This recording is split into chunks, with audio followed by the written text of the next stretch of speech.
Big Thunder Mountain, the sign is up to 300. Right, Uncle? Yeah, we'll show it. We'll go over there.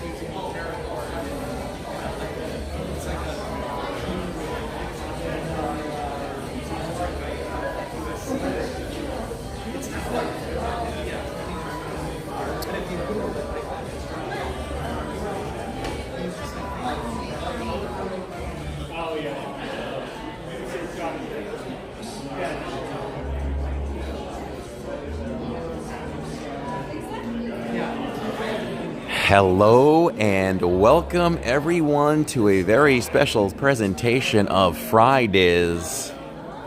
We are here from none other than Give Kids the World. This is an amazing evening. I am so happy and feel so lucky to have been invited by Victor Naraki of La Rosa Realty Horizons.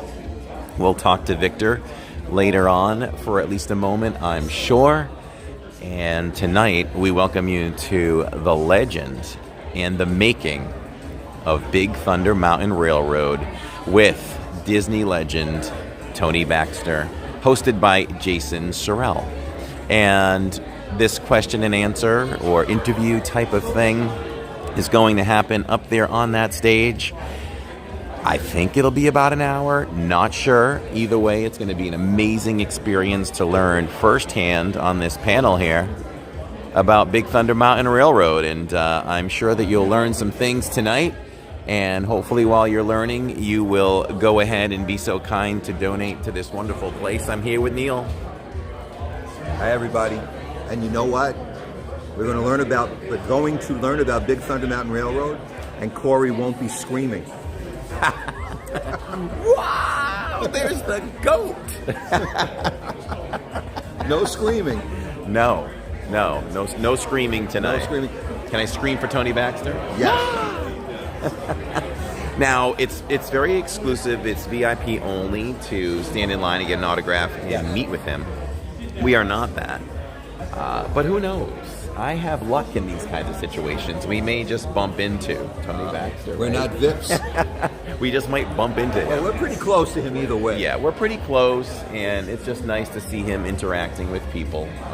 And we'll give you a shot of him in a moment. Right now, people are kind of out and about, and there aren't really many chairs filled at the moment, but we took the front row area there, so you should get a great shot of Tony. And there's a VIP section up front where people have tables and they can have hors d'oeuvres and food and drinks. If anyone's in my way, I'll see if I can stand up off to the side a little bit. I have no problem doing that. And back here, they have an auction table and some merchandise. So Neil went ahead and,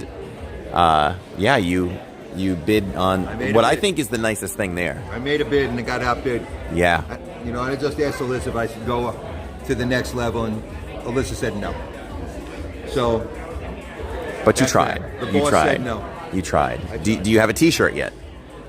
No, we bought the magnet. The magnet. So there's some merchandise here, and we've made it really easy. Thank you all so much who have donated already. $110. Wow. Before we started, Emma Avery, thank you so much for that $10 donation. We had Kelsey earlier at $20. 86JB donated $40. Sharon Hecker, $20, and $20 from Lawrence Wilson. That's an amazing start. And thank you so much. These are the cute kids shirts. Again, why are the kids shirts, nicer than the adults? But that's a nice shirt.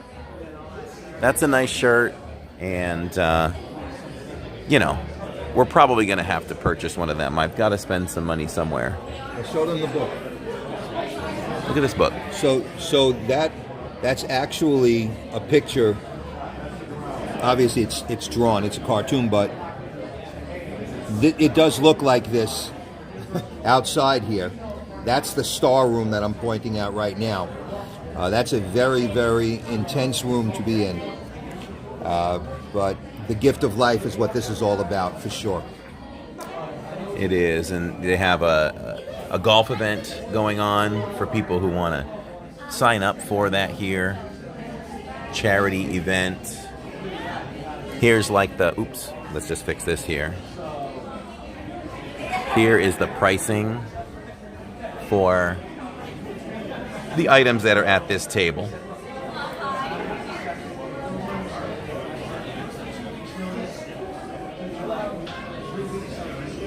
And About repelling? repelling? Yeah, Down that's the what wall. this is. Oh, So it's jeez. next weekend. Repelling? You Did you fundraise. do that last year, if I remember correctly? Oh, I did. Well, I was there last year. I did it the year before. Repelling. It was terrifying, but it was The hotel. amazing. Yeah, the Hyatt Regency. Oh, so that's your view. So you're literally off the side of the building? You're off a building. And you Oh, fundraise $1,000, and you go off the building, 32 stories. wow. It's super. You there know, our he is. wish kids are very brave, so this is us doing something brave for them. Right. Holy cow. It's probably our most unique fundraiser. So the people who participate, they pay $1,000 to do it? They don't, so it's actually just a $50 registration fee. Okay. And then you'd be surprised how many of your friends would pay for you to do check that. out the building. Yeah. Wow. And then you do a Facebook That's fundraiser, and amazing. you'll quickly get to 1,000. Wow. Yes. No kidding. And then we have Man. our golf tournament next month. Yes. At Celebration Golf Course. Okay. We're always doing something fun. Yeah. We still have foursomes available. Wow. What time does this take place? This is all day on Saturday. Oh, okay. The So you just 15th. So show you up would- and say, hook me up? No, you would have You a have designated times. time slot. Yeah, actually, Omar over there, he manages that. Oh, he if you're does. interested, he'll set up. I Man. think we only have a couple spots available. Wow, that's It's so great. fun. That's great. Wow, thanks for that information. It's interesting. Hello, how are you?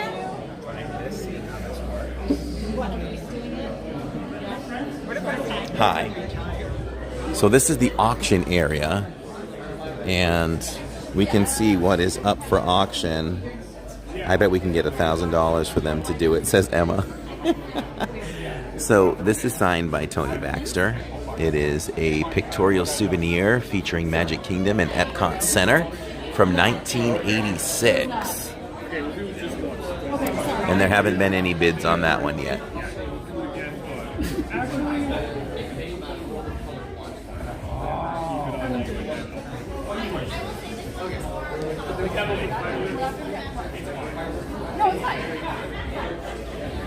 Just to give you a peek inside, the Communicore. Look at that.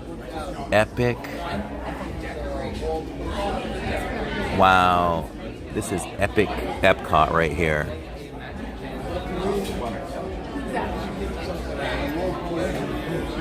To the universe of energy. Bum, bum, bum, bum. I could learn some things. I was a latecomer to Disney. Look at how so much has not changed. Lawrence has that book. Oh my. This is a classic Figment. He was $7 in the park, but he's signed by Tony Baxter. And that one is up to $100. This Neil bid on this, and this is a great plate, signed by Tony Baxter. I put in a bid. Yeah, I he got put in a outbid. bid for $50, and I put the first bid in. It's now up to $150. That's a very nice plate. We're good?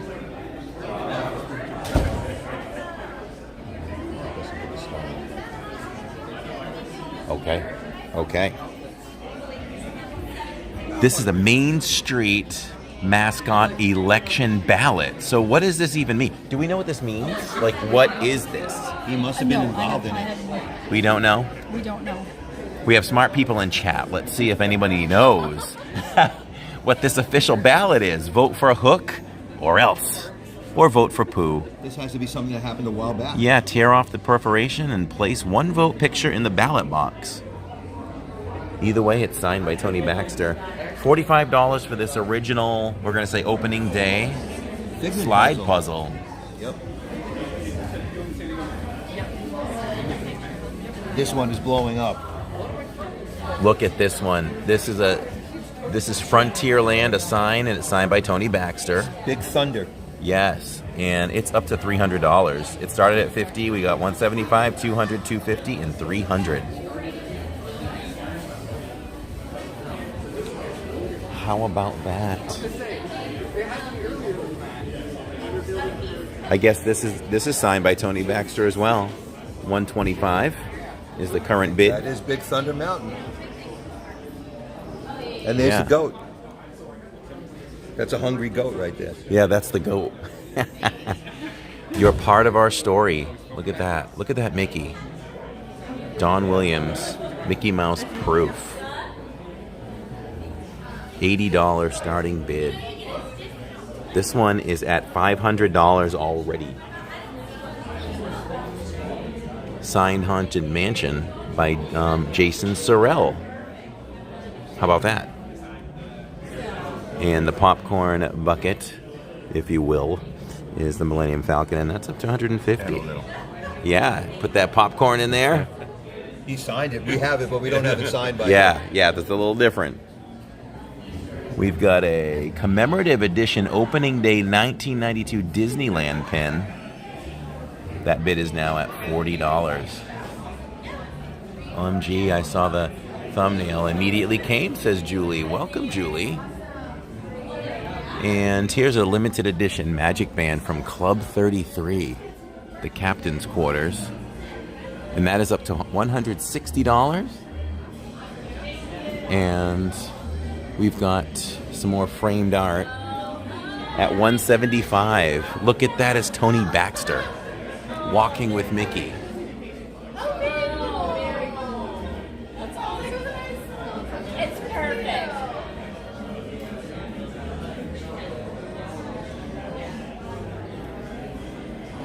And then, of course, $20 each for any one of these pins. We've got an Aulani pin with Stitch.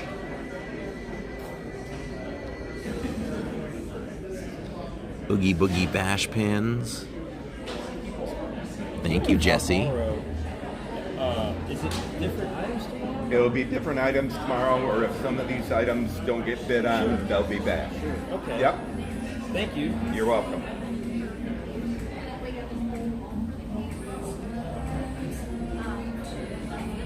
Stitch 2006. Look at that one.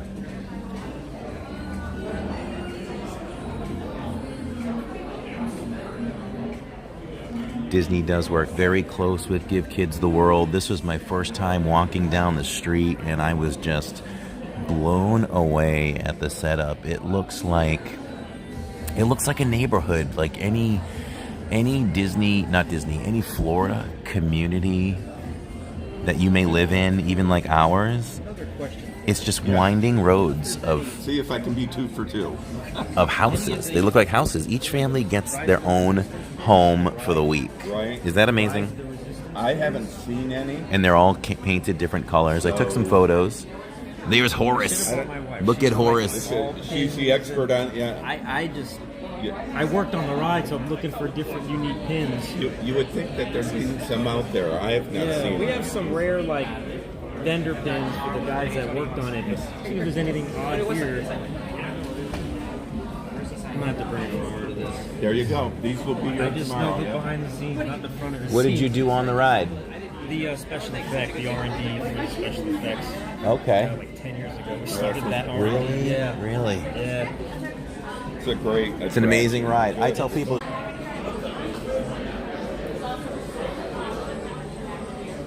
So many cool pins here.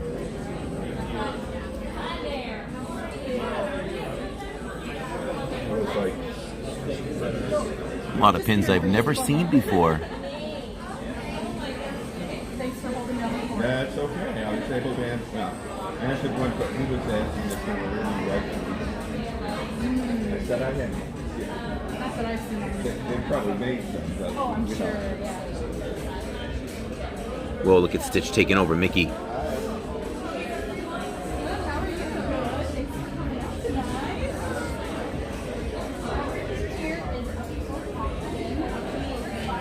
So many cool pins.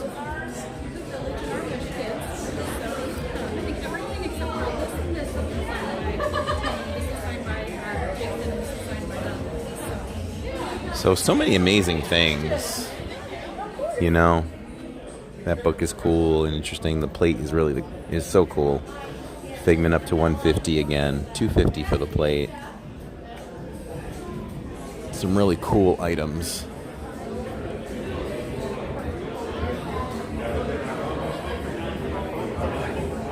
Will you still be here after the event? You sure will. Excellent. Excellent. How long? Do you know how, like, when that's supposed to start and how long it's going? 7, yeah. Okay. VIP's got in at 5:30, but we still have some guests coming in. Okay. Yeah. Okay. So again, you said what, 7? 7. Okay. Yep. And okay. So again, you said what, 7? 7. Okay. Yep. And about We'll speak, yeah. excellent. Yeah. All right. Cool. So the event starts officially with Tony up there at 7 and is going to go approximately to 8 o'clock. And we'll see what happens after that. We'll definitely see what happens. I saw Neil. Oh, here's Neil. Let's go see Neil for a minute. So hang out with us. Please donate if you can, as that is why we're here. You looking at pins or No. no? Oh. Absolutely. She's always on it.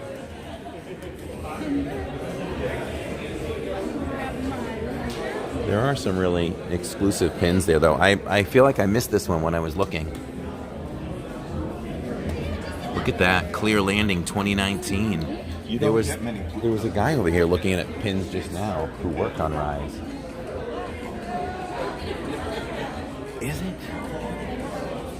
I'm not live. Yep. All right, so it's back again. We have to watch this closely. Yeah, we do. So I think the signal might be going in and out a little bit, everybody. Just hang in there if it does. We are on their Wi-Fi. Maybe it depends where I go. So certainly hang in there. We're not going anywhere. Dennis says no rides tonight. Not tonight. Tomorrow I'll give you all the rides you can get. But not in Disney World. We might ride every ride that Disney Epcot has World to offer isn't Disney tomorrow. World. That's something I'm thinking about. Ride every ride, see Starship, eat some food. All that good stuff tomorrow, for sure. So yeah, we got about. So, I'll show you all some pictures we took.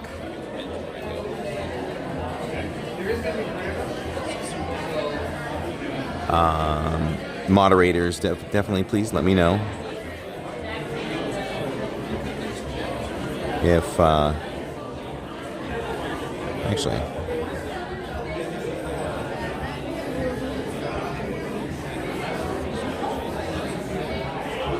I'm going to mute you all for 1 second.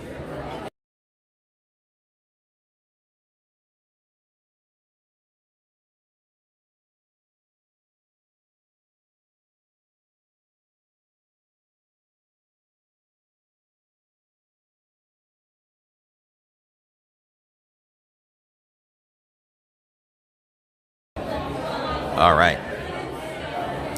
So I took some pictures on the way in. Let me show you all these pictures.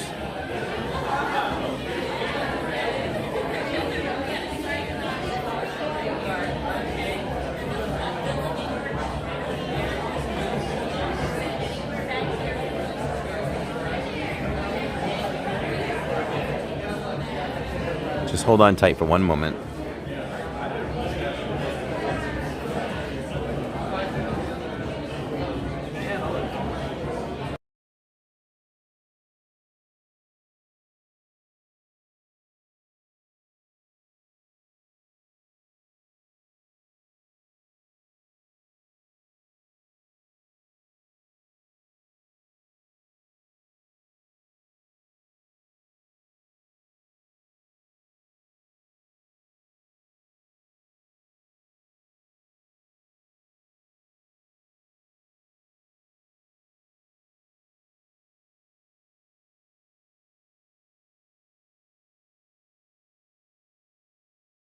Yes. Okay.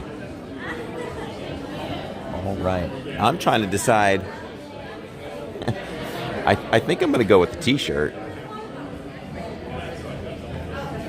Yes, our seats are saved. You're getting more bids. Here, this is Tony Baxter here. You can watch him interact with some people for a moment. I'm going to text Tammy.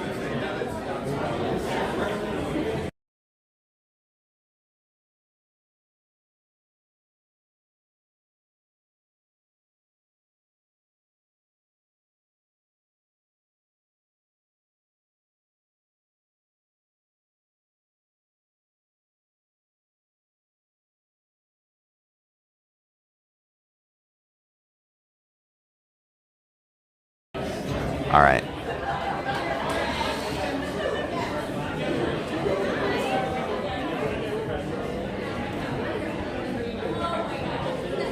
Let me welcome Glenn Castro. Welcome. Happy Fridays on this special Fridays presentation.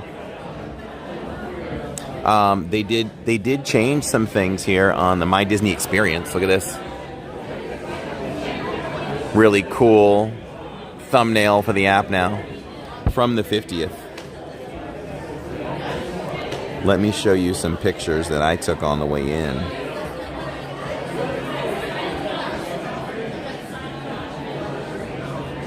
Look at that. Let me just change this over.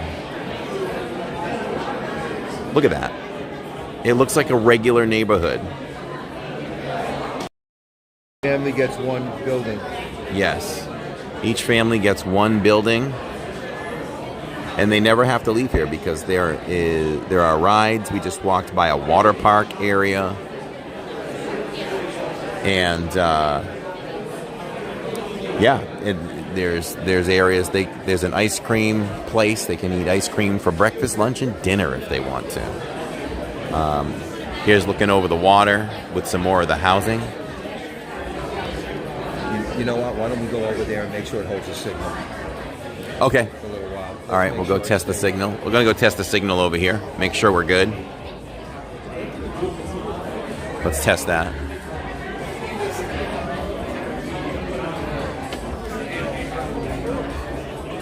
See if we're good. Hey, sit very I'm close sorry. to me. I know you very well.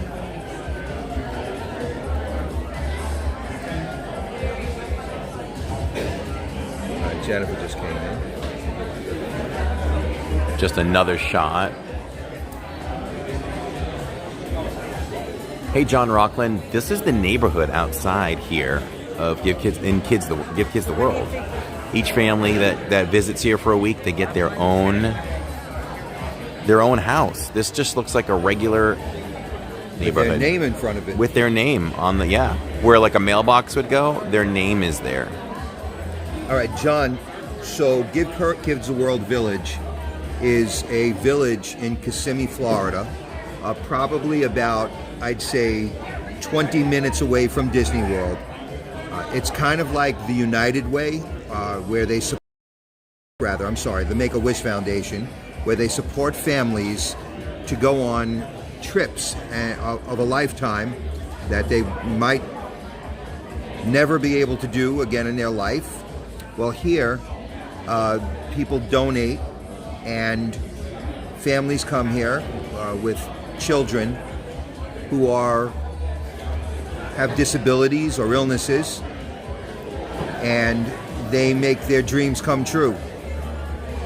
They can go, for those of them who are immobile, they can go swimming in a pool.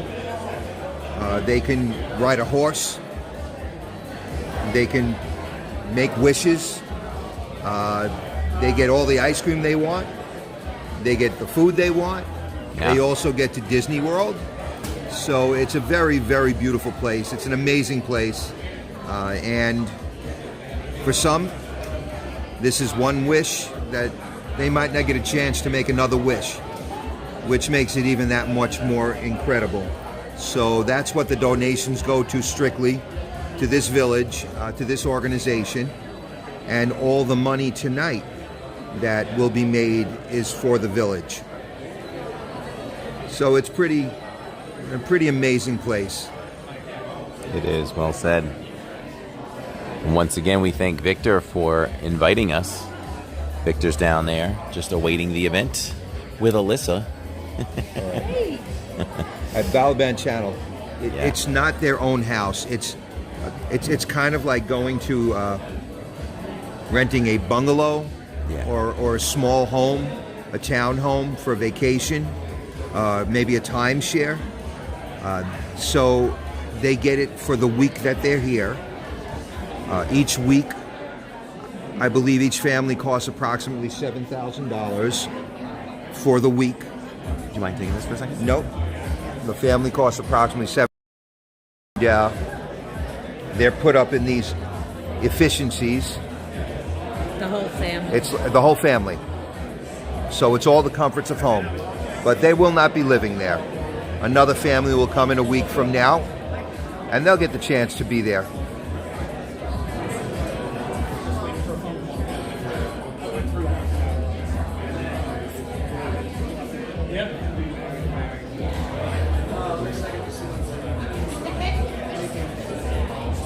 So I hope you understand the concept of what's happening here.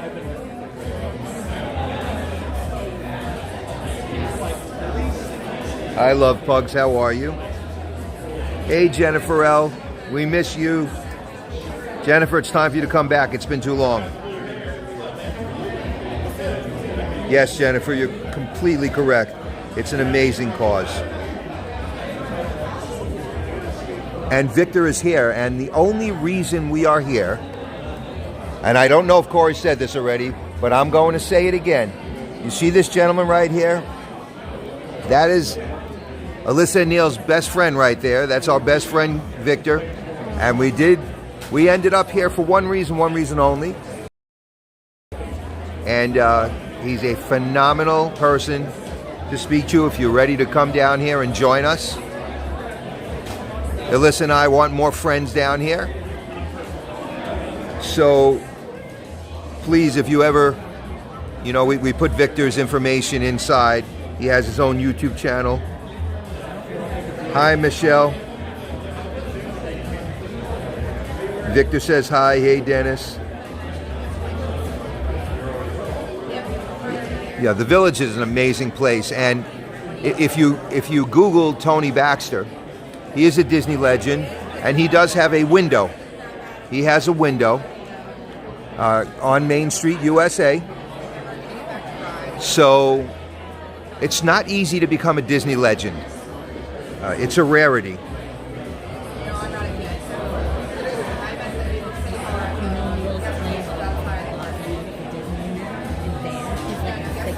Well, they not only, they do everything for them here. So just so you understand, they provide the housing. They give gifts. I mean, it's kind of like a dream come true for the family. And I believe they provide transportation, the flights, everything from A to Z. And they do go to Disney World. So it's an expensive undertaking to bring a family here. So is it Chanel? Is it Chanel? I hope I'm pronouncing it right. You got yours, right? Hey, Theo, what's up? Neil go almost every day, except now that it's Mother's Day. Listen, Disney fan, if you speak to Victor, and I mean, we've been living here now 2.5 years. We kind of know what the situation is if you really want to live here. The truth of the matter is, the closer you are to Disney World, the more money it's going to cost you to buy a house. But there are resales. As a matter of fact, my good friend Victor is going to walk around a client tomorrow in an area that is very close to Alyssa and my heart. And there's resales there. Did you see Chick-fil-A Now, opening in Hamilton? but if you go a little bit further away from Disney, let's just say every 20 miles, every 20 minutes, 30 minutes, 40 minutes, depending on how far you want to live from where the entrance to the parks are, Like Taco Bell's. usually the prices of the homes go down. Now, this is not a real estate thing or anything. I'm just telling you, if you're really into coming here, What else like? That's the truth. The further away you live from the magic, the easier it is to get to the magic financially. But more important to that, up. I got you. I got you. Hey, Sharon. Yes, it's disgusting. Sharon, we wish you a wonderful holiday. 7-Eleven with the gift. I know, I'm excited. You know what was? We wish everyone a happy Easter and a happy Passover. Real. I can't even. And whatever other holidays, whatever Well, it's a good I went might be going on now, to the bagel place. we wish everybody the best. I know. Which one? The one by Hey, Jeremy. Magic? The one by Claudia Pizza. Yeah. She's awesome. So you tried Claudia Pizza? I tried the gluten-free one. Yeah. And so the whole thing was good. I might The give bagel it store I went in, they had a gluten-free. I'm sorry to hear that. But they supposed to have Disney the bagel, fan. They didn't have the bagel. I love your. I like your bagels. You know we only wish all good things for all of you. The one that's really good is For everyone, actually. bagel run in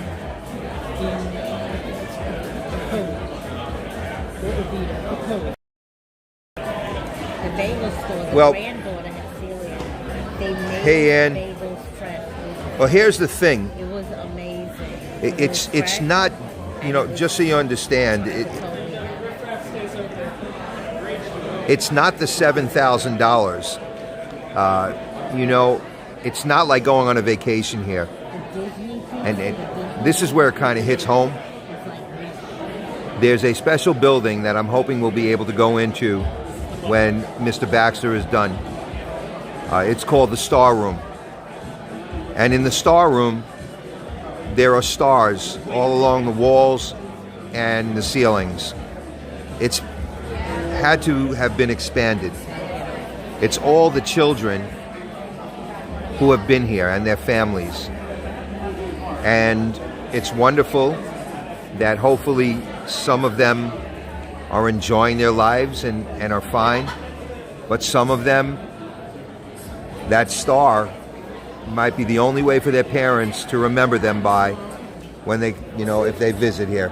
So, you know, it's a lot more than coming here on a vacation. You know, this is like a life-changing event for these families. I think one of the things I heard was that it gives them a week to forget that they're sick. Yes. Yeah. And the founder, one of the founders of Give Kids the World, was a Holocaust survivor. And when he was 13 years old, he said he didn't know if he was going to live till the next day. So he understands these kids, and that just broke my heart. Yes. So the founder of this, and Alyssa and I did look it up because I have been involved in a number of Mentioned it when we saw it. things through Give Kids the World Village.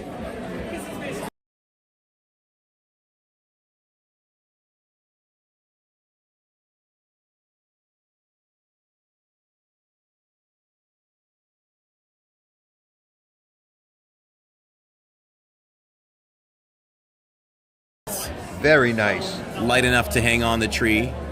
So, and we got Tammy and I got matchy shirts. Oh, we're matching. Soon I'll be buying mediums. Yes. I don't know about that. Uh-oh. So what I'm gonna do is, Uh-oh. we don't like that. See the snow. You should check the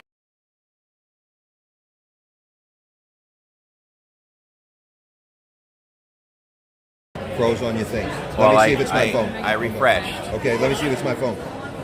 We refreshed, so we should be good now.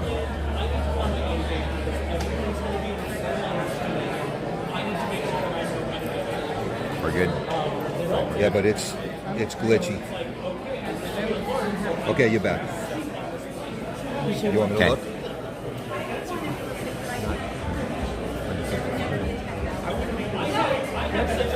Yes, that's right, Jennifer. You can donate that way, or you can hit those little hands that make a heart on the bottom for a normal super chat, and that will hook you right up for a normal donation. All right, let's try that again. For a donation instead of a super chat.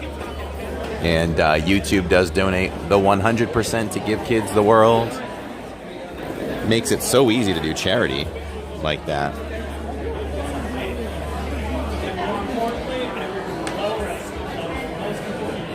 It's cutting in and out a little bit, man. No, we just got blown out. Forget it. You did? 500 now. Please keep letting me know that. I don't know if there's anything I can do about that. Let me see if I can do a hard refresh, I call it. Sit tight, everybody. It blocks the chat. That's annoying. Okay, this way it doesn't. All right.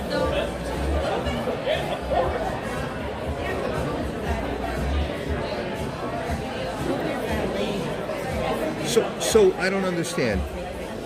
What is the name here? Explain it to me. This is the last name. It's the name he chose. Okay. Yeah.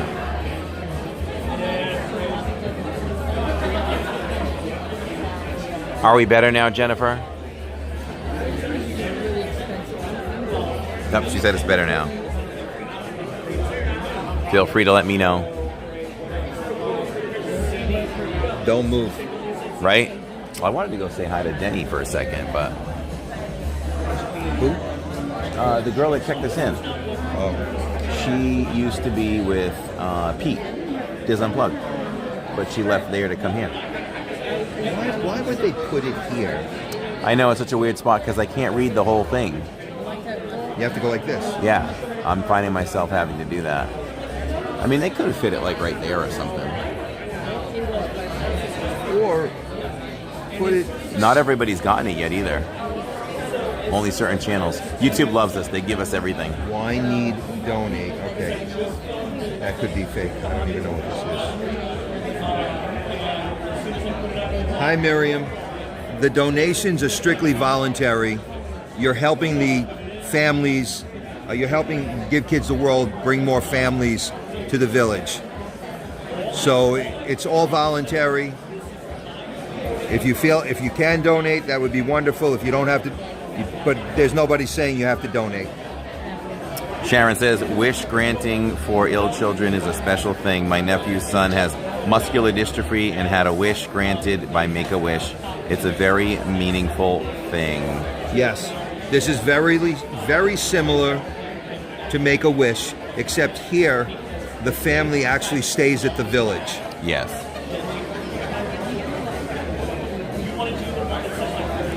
A chance to give a child, you know, a trip of a lifetime where they only have, you know, so many weeks, months, years to live is an amazing thing.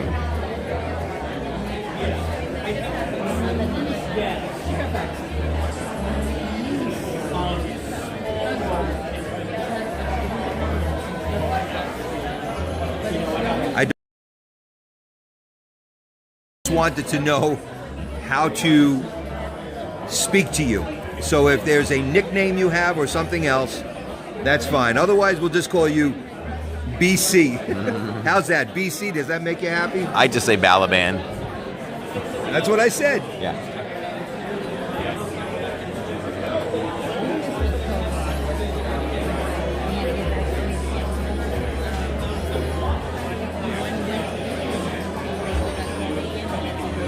So this is my first time here at Give Kids the World, and it was just walking through what we did just blew me away.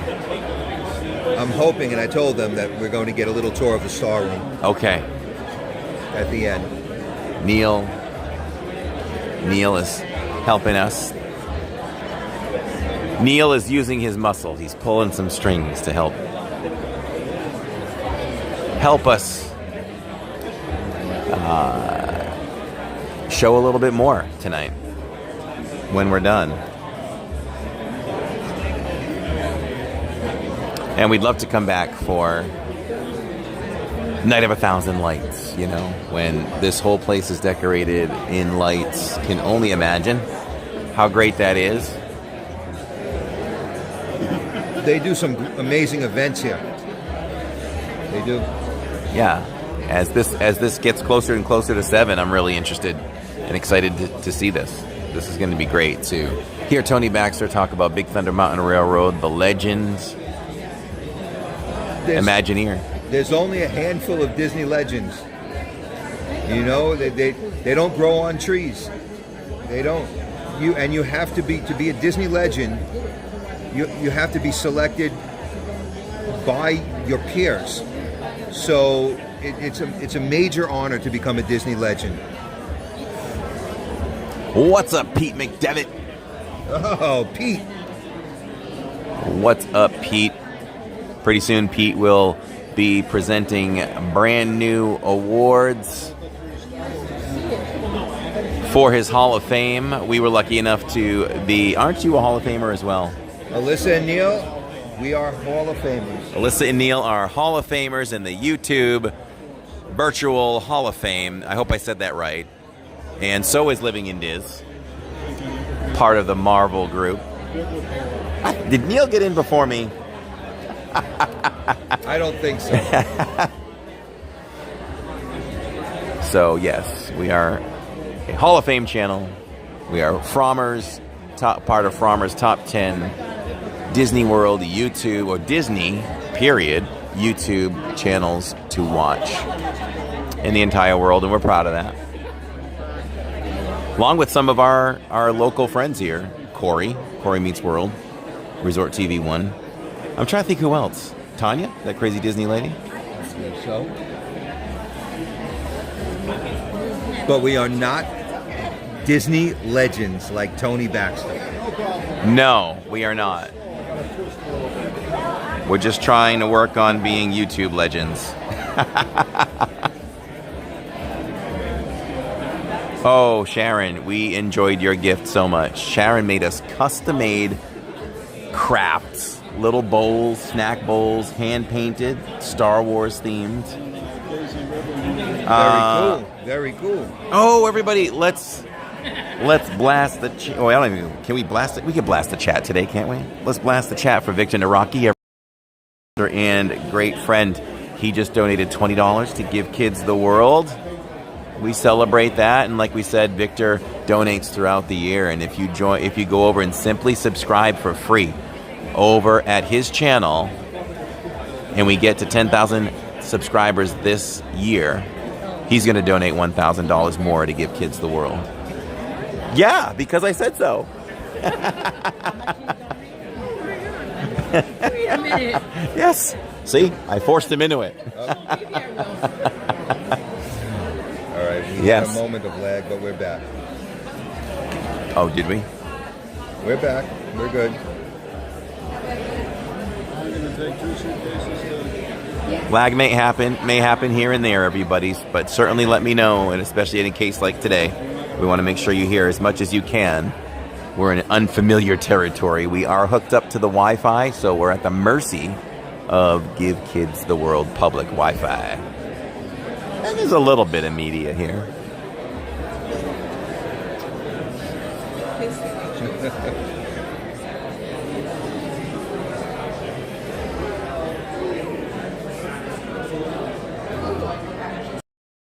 You mind taking it for a second? No,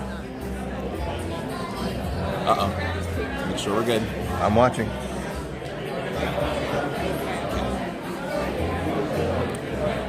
All right, sorry about the glitches that we're having. Is there the Wi-Fi? Yes, That guy's we're kind of, there's no signal whatsoever unless you're on Wi-Fi. And we are on Wi-Fi now, but this is not like Disney Wi-Fi. Sometimes Disney Wi-Fi goes out also.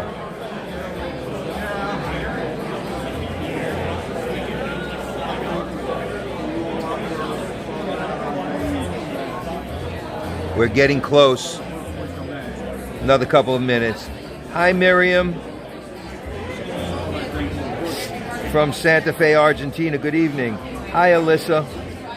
Hi. You're Elissa.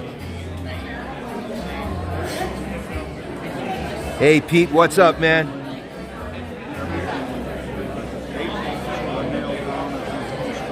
I see you using those hearts.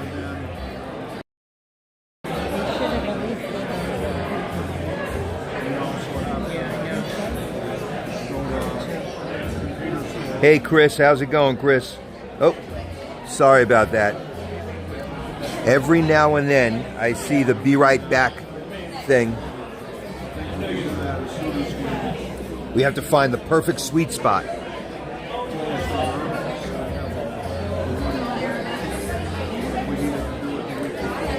I see lots of hearts flying around.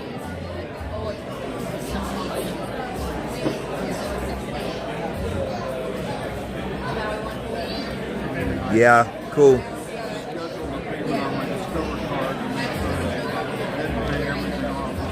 That's right, 86 JB. 5 minutes. So you get somebody to make these shirts. I haven't had one done in a long time. What are they doing? No, she's in Daytona. I found her on Craigslist. And $45 for the shirt. I know.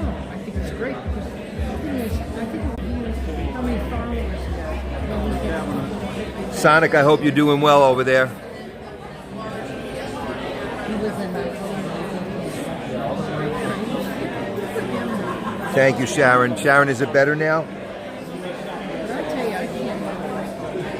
My 2 hours a week is enough for me. But I was thinking of seeing if, like if Nick, maybe see if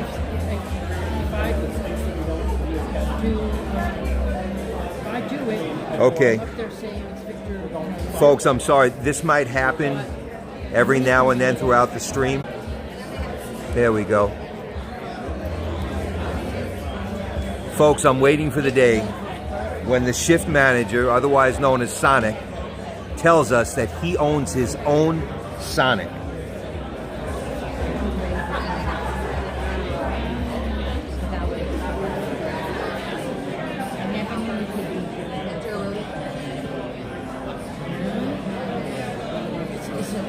Ah, Justin, that's perfect. Justin, this is his friend. This is Neil. And I am not a YouTuber. I don't have my own channel. I'm Corey's friend. Like you think I'm a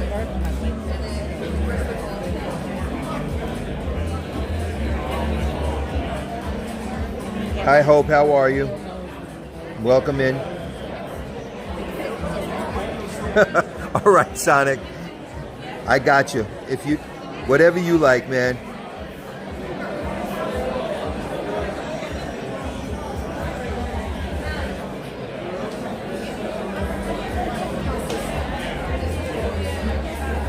Jennifer. Oh.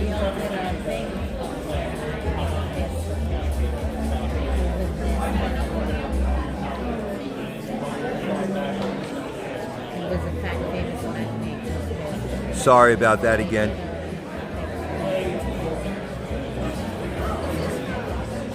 So Neil got to play the original Disney book. All right, so it looks like in 3 minutes, if things work out right, I see him standing there. Tony will be getting on that stage and discuss the legend and making of Big Thunder Mountain.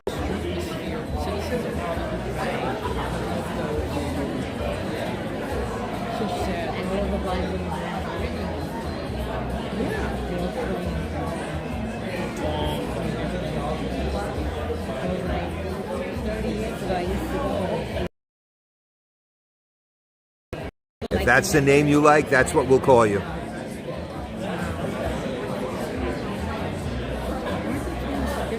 Yes, Bernadette, it's an amazing thing.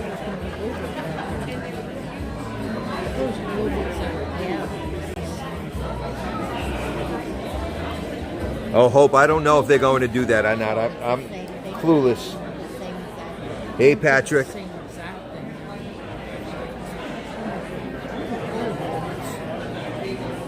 In there, everybody. We might get that little glitch, but we're not going anywhere. The event is supposed to go from 7 to 8, so it's going to start any moment. And after that, I think we're going to get a little mini. and you don't want to miss that as well. Yep. All right, Sonic, I agree with you. I'd way more prefer to own Disney than to own a Sonic.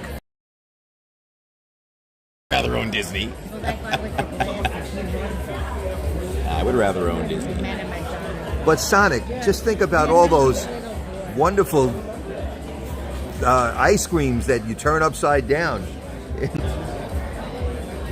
All right, now I know it's 7 o'clock. Looking at Tony, and he's got, as we say in New York, he's got a coffee. He's got a coffee. He's got a talking. coffee, and he's talking. He's talking. He's talking coffee. To It's coffee talk. A few guys taking up his time.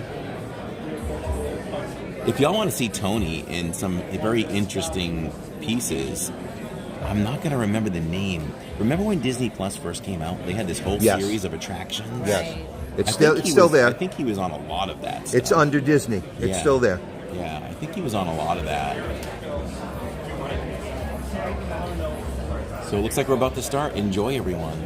Oh, just so you know, Bernadette is here. Hey, Bernadette.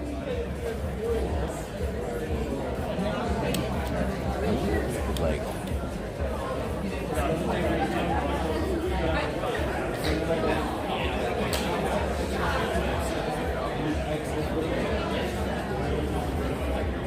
Make sure the signal's good over there, though. yes. Let me test it.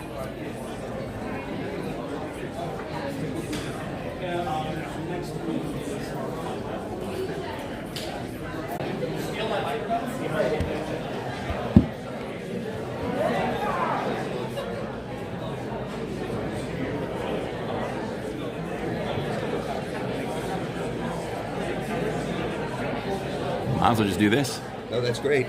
Sonic, that is hysterical. I can't believe it. Folks, you read it all on the chat. I'm not going to repeat it. You could read what Sonic just said. Education CB. It is the Imagineering series. Thank you so much. Dennis is saying lag. Is the lag gone now, Dennis? I think it is. Let's Just hope listen. it. This would be a great spot to view it from.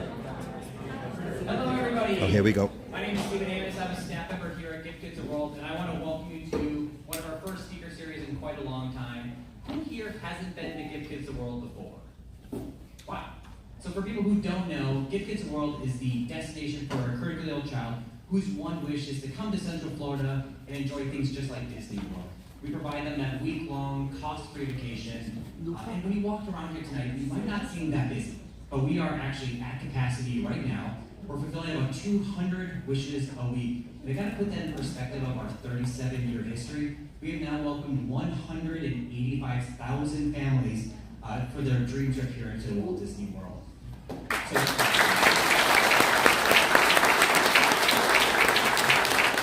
and your key focus tonight is making that possible for on our calendar, on our website, social media. If you don't want to hear from me, you want to hear from Tony Baxter and Jason Sorrell, so give them a round of applause.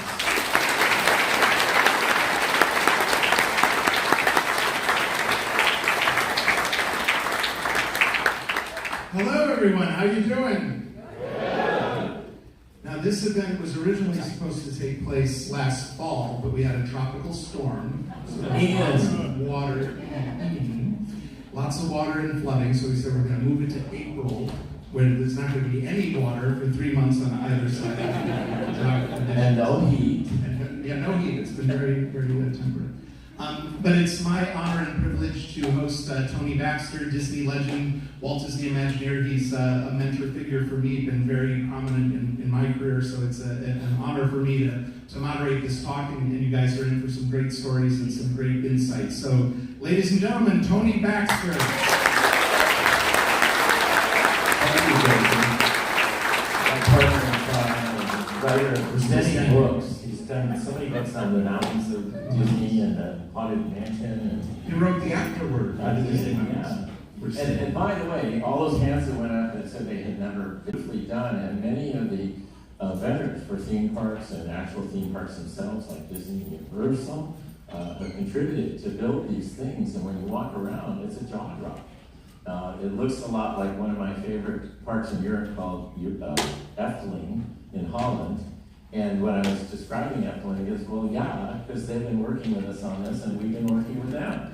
So things that were created here to help children enjoy that can't access things as easily as other people can, have transformed out to other parks, and they brought some of their incredible creations here for these kids to enjoy. So it's a spectacular thing, and it's as big as Disney World, from what I understand, the Magic Kingdom. It's about the same size. You know, so it was a fun afternoon. Anyway, my theme park adventure. So it's as big as the Magic Kingdom, but it's easier to get into the restaurants here. Yes. So we're going to kind of go back to the start for me. Back to the start for me. April of 1971, first plane flight, you know, in my life, because I was 22 years old. And they were so desperate they needed 22-year-olds to help build Walt Disney World. You know? So imagine that. When people come up to me today and say, "How do you get in here?"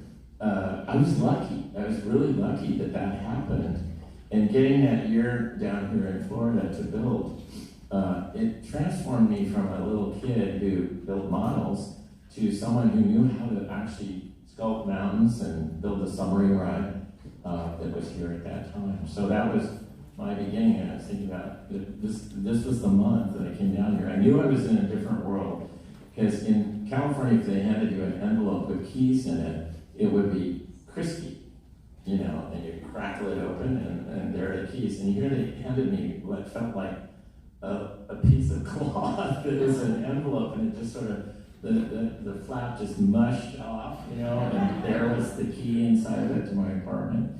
And I said, "I'm not in Kansas anymore." Anyway, so. Well, and your Disney beginning goes even before that, because you actually worked in Disneyland and as an ice cream server, and you actually met. I did. I started a year before Walt Disney passed away. And of course, we weren't on, you know, Walt wanted everyone on a first name basis, and if you could read your name tag, he would call you Tony. But you couldn't have an intelligent conversation. And they were making it look like we were fully staffed when we weren't, you know, so we knew he was coming over to look at the place. So we put everyone on the windows. Tony Baxter, whistleblower. Yeah. And they should have been on breaks, they should have been at lunch. They were all tired, and Walt was like an hour late, so everyone was overworked. And I was going to say, "Mr. Disney, you need to understand that we don't have the staff to open all this. It's just to make it look good for you." And then he came. And you know, your heart is pounding, and he's getting closer and closer. And he says, "So how are things going here, Tony?" And then I said, "Just fine." That was my moment. "Oh, good. I'm so glad to hear it. And it's over." And that's, anyway, so. And afterwards he's like, "Stupid Tony, stupid Tony." Yeah, of course. For 5 years I did that.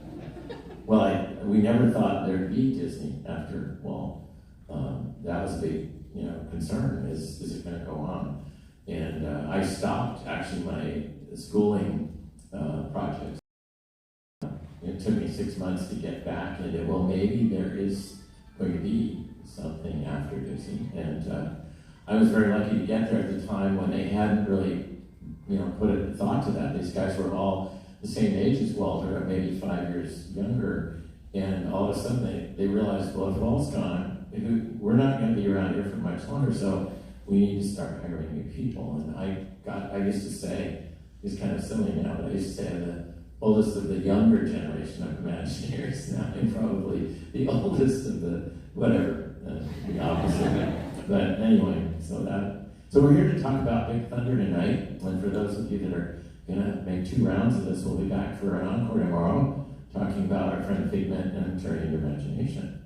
So, shall we get started on this? Going back to why is there a Frontierland at Disneyland even? You younger people might not understand that. But here's a look at what American popular mythology was about when Disneyland opened. Now, I'll give you a rundown now of, you know, how many can name these films. But in the 50s and early 60s, the Western was what a Marvel movie is today. And I'm sure some of you older people are going, "Oh yeah, I remember that." But this was a weekly look at what television was about in the time that Disneyland was created. And so Frontierland, in both Disney World and Disneyland, occupies over a third of the park. for one land.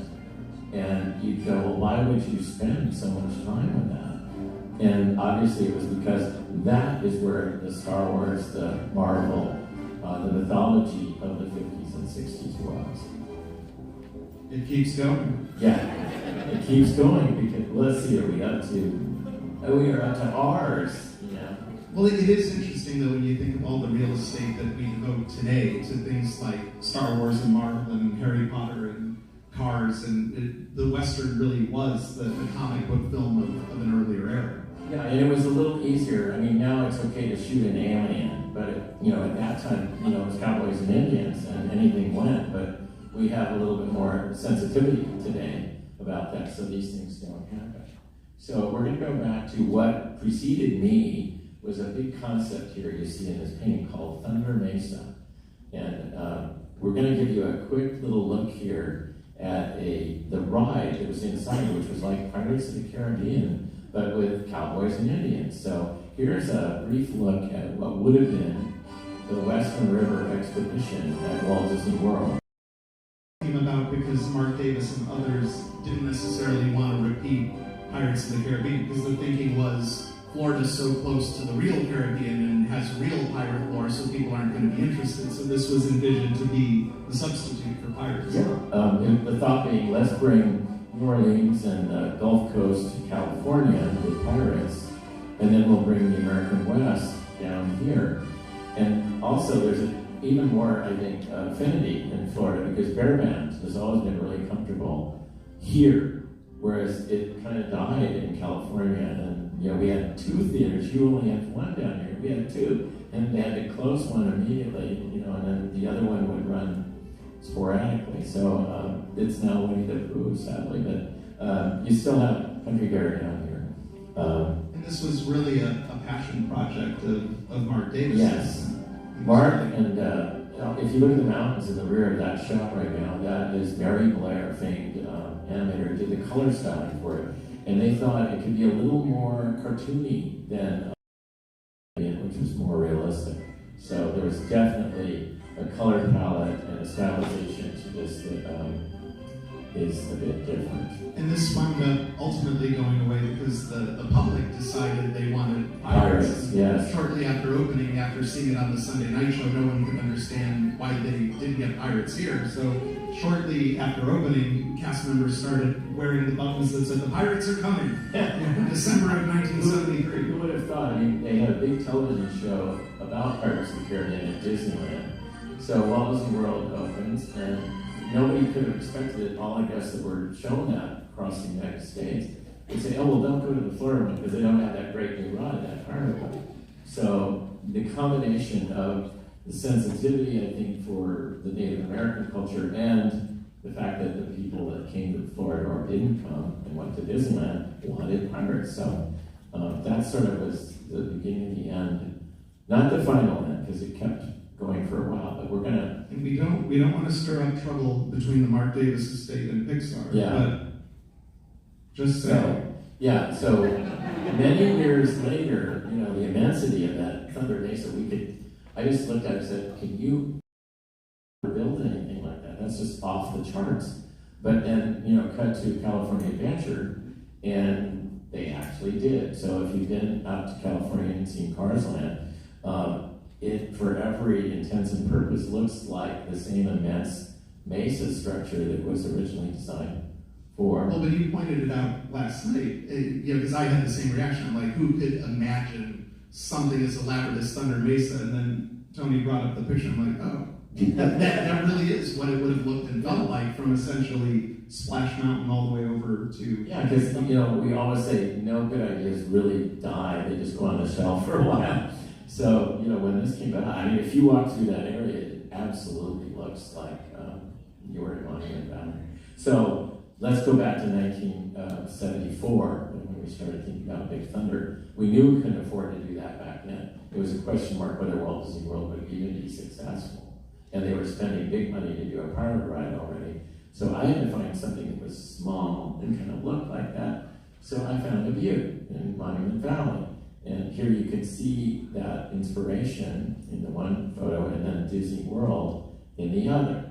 Now, I was not an artist at the time, I was a model builder, so I wasn't allowed to do paintings, I was only allowed to build models. So I got a little, 6x9 pad, and then with a pencil, I just drew a very tentative thing, saying, well, we could kind of maybe, if you really didn't, and it was sort of, well, that's kind of interesting, why don't we look at taking that up a little bit more? So then kind of a rough painting here was done of what this might look like, based from my horrible little drawing.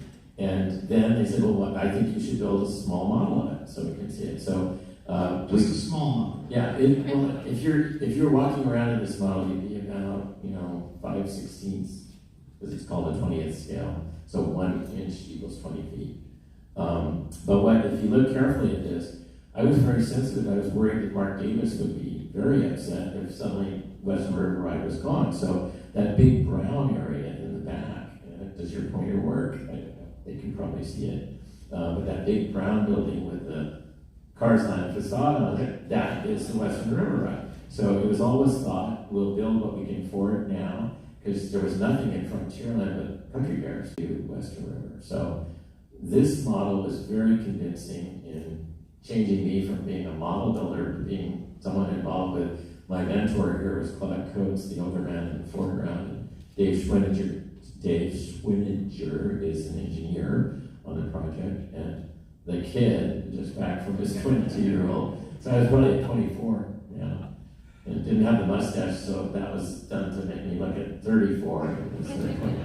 Not to pivot too much from Big Thunder, but you have an amazing sort of origin story with Claude Coates, who would go on to be your mentor. But yeah, I do. How you first met him. Far before, working in Imagineering and scooping ice cream, I was kind of a naughty kid down there if I could sneak into something, and they were building this pirate ride. And our cafeteria, for those of you who are Disney fans, was called The Pit, and it was down under the Blue Bayou, but above the jail scene in Pirates. And there was a stairway to evacuate people eventually that went down from the cafeteria to the jail scene. So we're going back from lunch, and I said, I'm just gonna walk down that stairway and see what I can see. And I got to the bottom. The fire and all that had been turned on in the prison, and so all the crackling fire, and the figures were there moving, and peeking further and further to see what else I could. And this voice says, you can't see very well from there, why don't you jump down into the dry track, and I'll show it to you. And I looked back up the stairway and I said, goodbye, tell them I'll be back later. Got docked an hour's pay for that. But this guy gives me this incredible tour. And it turned out many years later when I worked in Imagineering, I was looking at my pirate souvenir book, and I'd always remembered, there's the guy that took me on this tour. But I'd never put together that it was the guy I now work with in Imagineering. And so I could probably wait to go in the next day and say, remember the red and white candy stripe outfit guy that you took on the pirate tour? And he goes, yeah, I think I do. He always gave me ice cream, and he's a nice guy. And then he looked at me and goes, oh my God, it's you. And so that kind of turned our relationship from mentor and not slave, but apprentice. Yeah, apprentice. Into a friendship that lasted to Claude's passing. Well, it also shows you that sort of a spirit of wanting to share and wanting to enlighten and be sure to remind me tomorrow when we get to Disneyland. No, we'll be here tonight. Let's see. And we do Disneyland Paris on this night. When we get to Disneyland Paris, remind me to do a Claude story. Yeah. If you folks could remind me. Yeah. Because you here, and I'll derail us again with another Claude. It's not a competition. Meanwhile, back at Big Thunder, we're going to go on now from this is a lovely story, and I stand by that. And it'll be an even more touching story, the other one, if you get me to say it. Okay, so we're back here. This is a Grace, remind me to remind Tony. Okay, thank you. This is a 1/4 inch model, so now if you're walking around in this model, you'd be 1.5 inches tall. And it really begins to let us see and understand exactly what we're going to have to build. And people would sometimes say to me, do you really think people are going to see and understand something like the next one, which is the flash flood, from that train ride? I said, absolutely not. They're not going to be able to understand anything that's going on about the guy floating down the water in the bathtub. And then, well, why are we doing this? Because have you ever noticed there's a train that runs around this park called the Walt Disney World Railroad, and they don't see anything, you know? And I said, they will be able to see this and experience a part of Big Thunder, especially if they are not inclined to ride a roller coaster. They'll be able to get a big scene, and we can do a narrative on board the train for that scene. And then the vehicle going to the Big Thunder trains go through it actually becomes a part of telling that story. And what's interesting about that is it also contributes to the ride itself, even though the intent was to have something for the train. But to the guests on Big Thunder, this would be yet another example of just an abundance of detail and storytelling. And that goes back to when Walt was asked, well, actually, Mark Davis, who did all the scenes in Pirates of the Caribbean, Mark would say, you can't tell a story on a ride like the Pirates. What are we doing? Everyone's laughing, and I didn't say anything funny. Yeah, I did. Oh, what? How do we? Do someone know how to fix that? On the power. I don't work there anymore, and he's retired. So who has the power button? Oh, don't push the power button. Any other button but the power button. I think it's going well, don't you? Yeah. I'm not getting any feedback back there. Do we have someone technical who's going to take care of this? Yes, we're currently getting it. Okay. Because if it shuts off, you'll have a 5-minute warm-up. The problem is up here, not back there. No, I don't think it's here. Who has the song? Yeah. The Legend of Thunder Mountain. Flintstones. Meet the Flintstones. Uh-oh, did it go off? Okay, so now you're going to have to restart the whole thing. Thank you, folks. It's been a lovely evening. Yeah. Please drive safe. So let's see. Where was I that I can do verbally as to where we're going? Talk a little bit We can watch the show and tell you about it. Like this was a radio a broadcast, perhaps. But talk a little bit about how model making is, how important it is to the theme design process. Because even today, I think it's become, unfortunately, something of a lost art. But as you can see in the pictures, not now, but earlier, it really does help us do our work and envision what these experiences are going to be.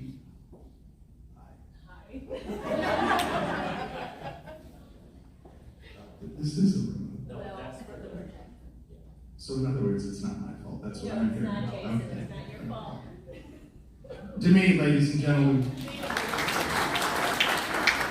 We're not doing all our best at doing the time period. I think that. Send your cards and letters to, that's usually your line. Is this the remote over here? Where? Right over here. I bet it is. May I ask why you have it? What did you do? Is this it? The VIP ticket does not entitle you to Do you need to point it at this? What kind of place are you running here? We take care of children. I think it's up here because you got it pointed at the front of this projector. Yeah.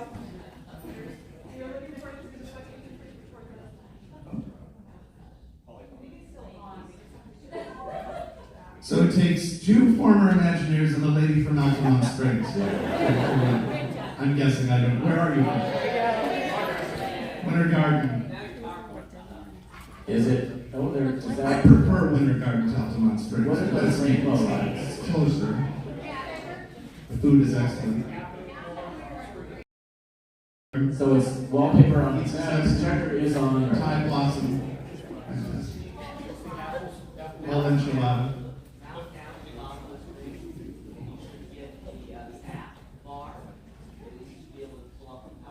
Why don't you come up here?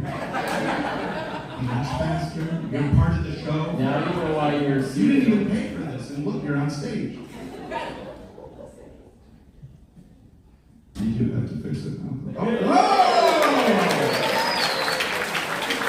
So what do we have to do to not want to do that again? I guess we. Okay. All right. Okay. There's no mouse.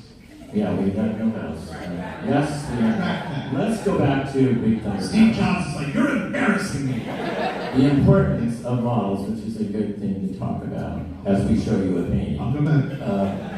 Is that you can move around it and get a really great sense of what it's actually physically going to be. And we do use computer-generated now, do some of this, but it's still not as, I don't know, tactile as being able to build a model and move things around quickly. And so models in both forms are used even today. But I'll take you through how some of that's changed as we get into the process of building Big Thunder, because it was during the building of Big Thunder that the computer took over. It was sort of in its infancy for Space Mountain down here, and then it came to full fruition when we built Big Thunder. Okay, so we're going to a painting, even though models are important, so are painting. Paintings are more valuable for selling a project. So if you're out there trying to get a sponsor or explain to the board of directors why we're spending this money in Florida, paintings are great. And so we were on a roll. We thought, this is a home run. There's nothing. It's an economical way to get something out where the Western River Ride was going. Absolutely nothing can go wrong. But George Lucas came along. Yeah, and so the space program. This is like the late, early mid 70s, and people were obsessed with going to the moon and all of that. So they dug out and resurrected Walt Disney's original concepts for Space Mountain at Disneyland. And Florida said, people are coming in droves to Cape Canaveral and Cape Kennedy for the space launches, so we definitely need to have something that plays off that. So Big Thunder went on the shelf, and we opened Walt Disney World Space Mountain. And Space Mountain was not a new idea. No. It actually went back to Walt. Walt presented that in the LA Times in the year before he passed away for Disneyland, because Disney World didn't exist. But anyway, so that was crushing. But, like, all good stories have a good ending here, so we'll go forward. This is back in California. This piece, when I was a little kid, was on a board fence in front of this area in Frontierland, and it said, coming soon. You know, this whole area, Rainbow Ridge, stagecoaches, all of these great rides, and this thing called Rainbow Caverns that was another Claude story. Walt wanted a cavern that had every rainbow color of water in it, all done with black. And none of it would mix. They would all stay pure red and pure green and pure blue and all that. And the engineers came in and gave a big discussion about how this is impossible, it'll never work. And then Walt would tap, and he'd raise his eyebrow, and he said, well, does anyone here in Imagineering think that it could work? And he goes, you are in charge of the project. So Claude came up with those Tuffy pads that you clean the junk off of your pans with. They're all bubbly kind of foam. And when the water fell into that, it didn't splatter. So the pools of different colors didn't mix. When the sprays would come down, they went into the pads and stayed pure. So Rainbow Caverns was an amazing thing. So as a child, I grew up with the 4 major attractions here. The stagecoaches, the Conestoga wagons, and the mules, which was hard to believe we actually could ride animals at Disneyland, but it was a great ride. It was an e-ticket. And the mules would go towards the edge of the cliff sometimes, and it was actually pretty scary. And then they had fighting elks that were automatronic, and where they positioned them, they spooked the mules. So there was a big fight of these two so they had to move the elks to the other side so they weren't a problem. But sadly, one by one, these started to drift away. So the stagecoaches, because actually one of them, they were very top heavy if you had a lot of big people on the top, and you can guess the rest of it.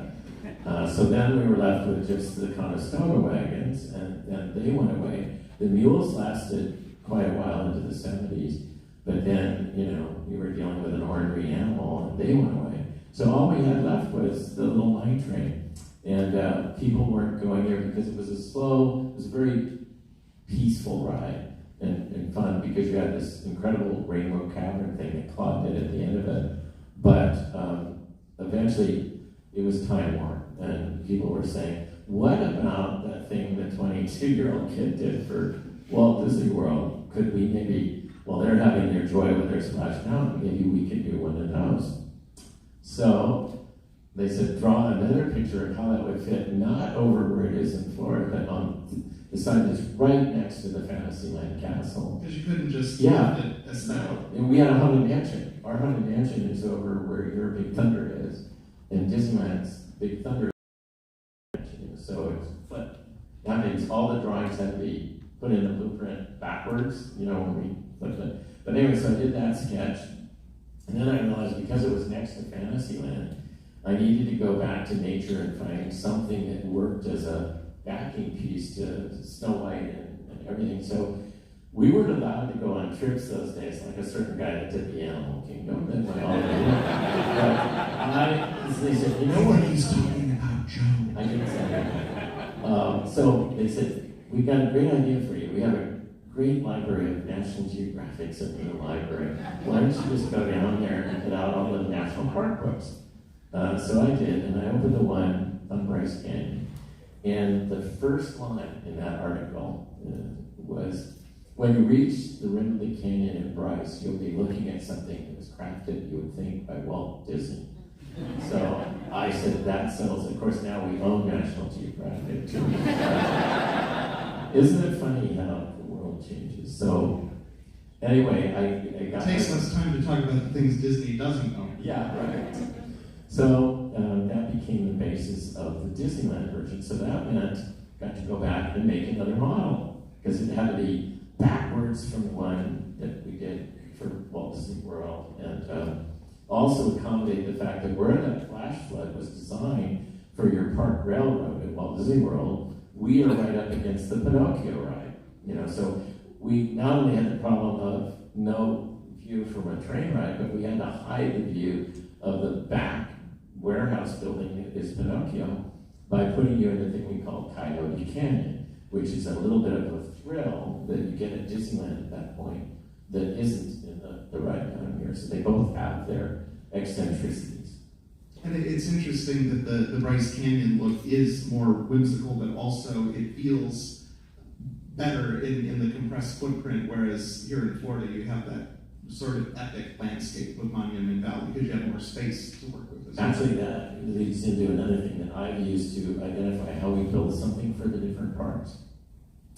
And pretty much I'll discount Tokyo because it's kind of a clone of Walt Disney World. But, you know, Monument Valley works so well down here because Walt Disney World is spectacular.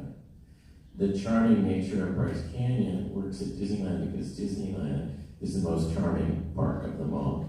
And it works in Florida, in Paris, that's beautiful, which you'll see later, because everything in the Paris park, Magic Kingdom, is so much more beautiful than other parks. So that, whenever I was involved in doing something, I would sort of set the beginning first day on, it has to fulfill spectacular, charming, or beautiful.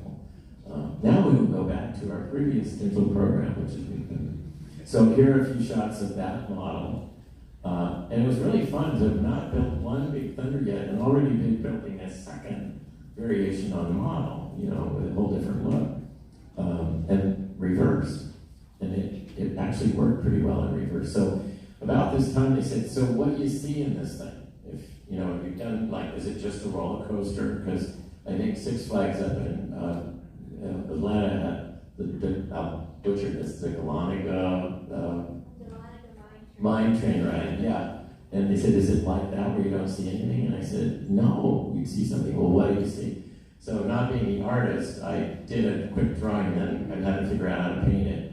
And I showed this finale scene, you know, for the avalanche at the end of it. You know, so every movie I do will be, everyone's turned away, you know, so.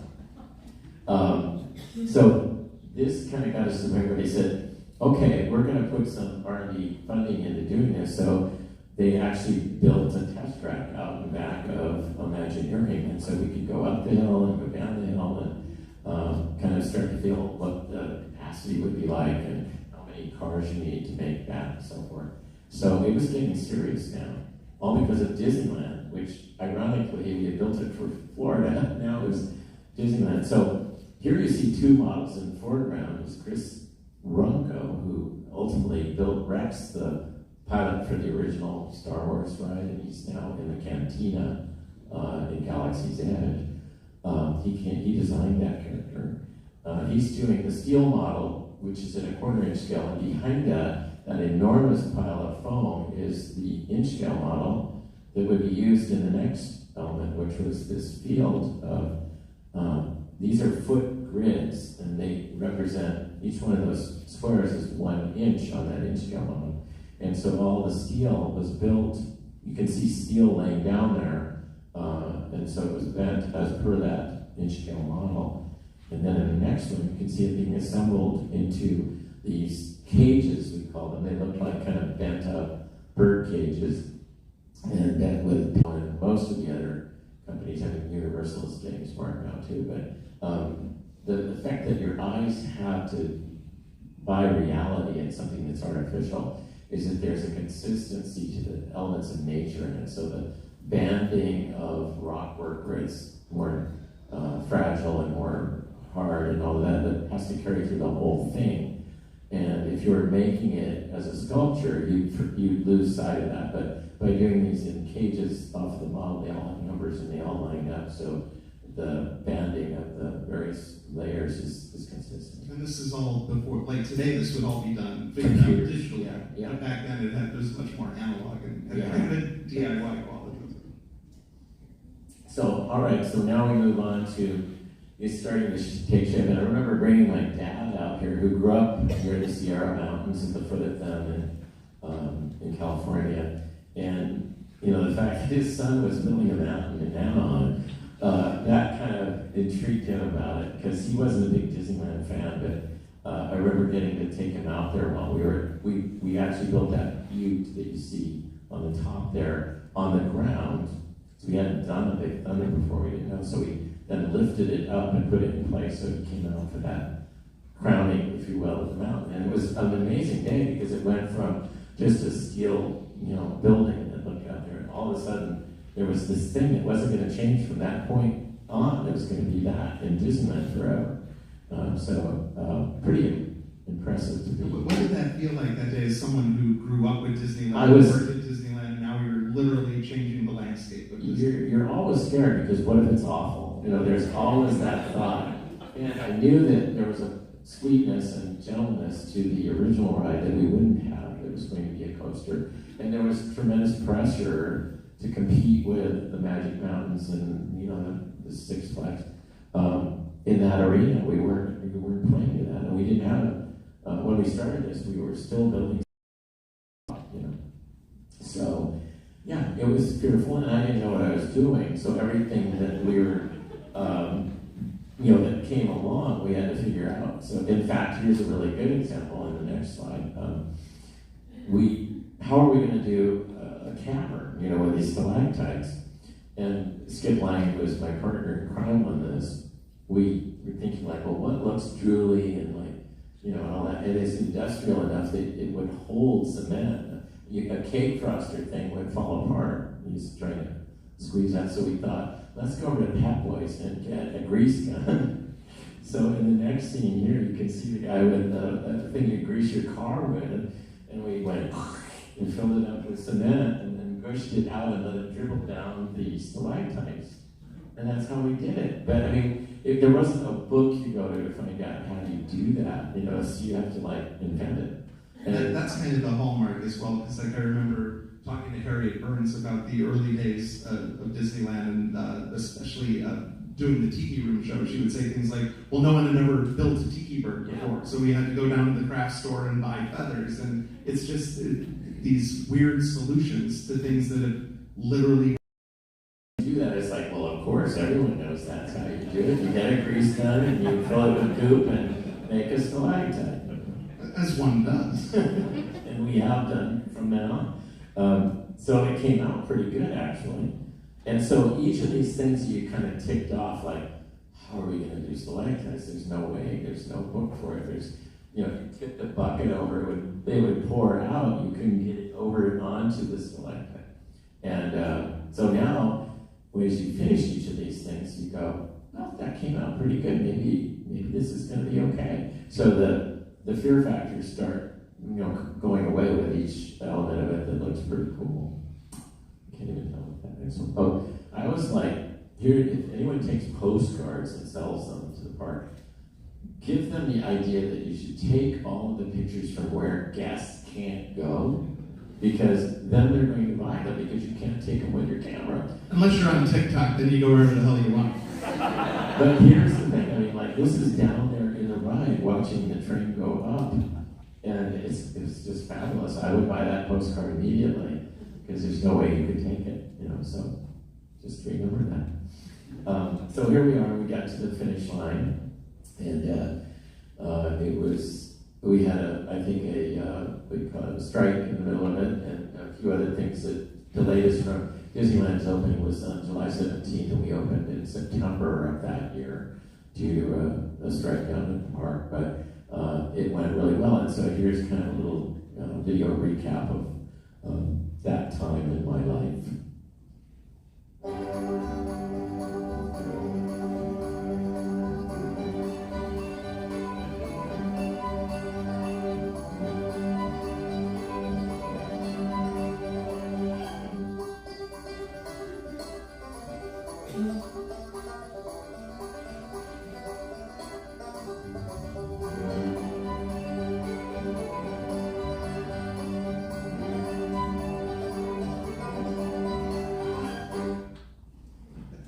Welcome to 1979. And the publicity campaign, they did different ones for Walt Disney World and Disneyland. And so this is the Disneyland one. And it's, I think, even pre-VHS. So be prepared to see what we had to look at on TV back then. No one knows what strange force has unleashed the runaway mine trains of Big Thunder Mountain, but every day, Big Thunder strikes.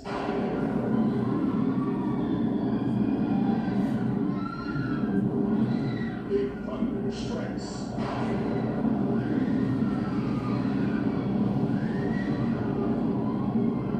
Big Thunder at Disneyland.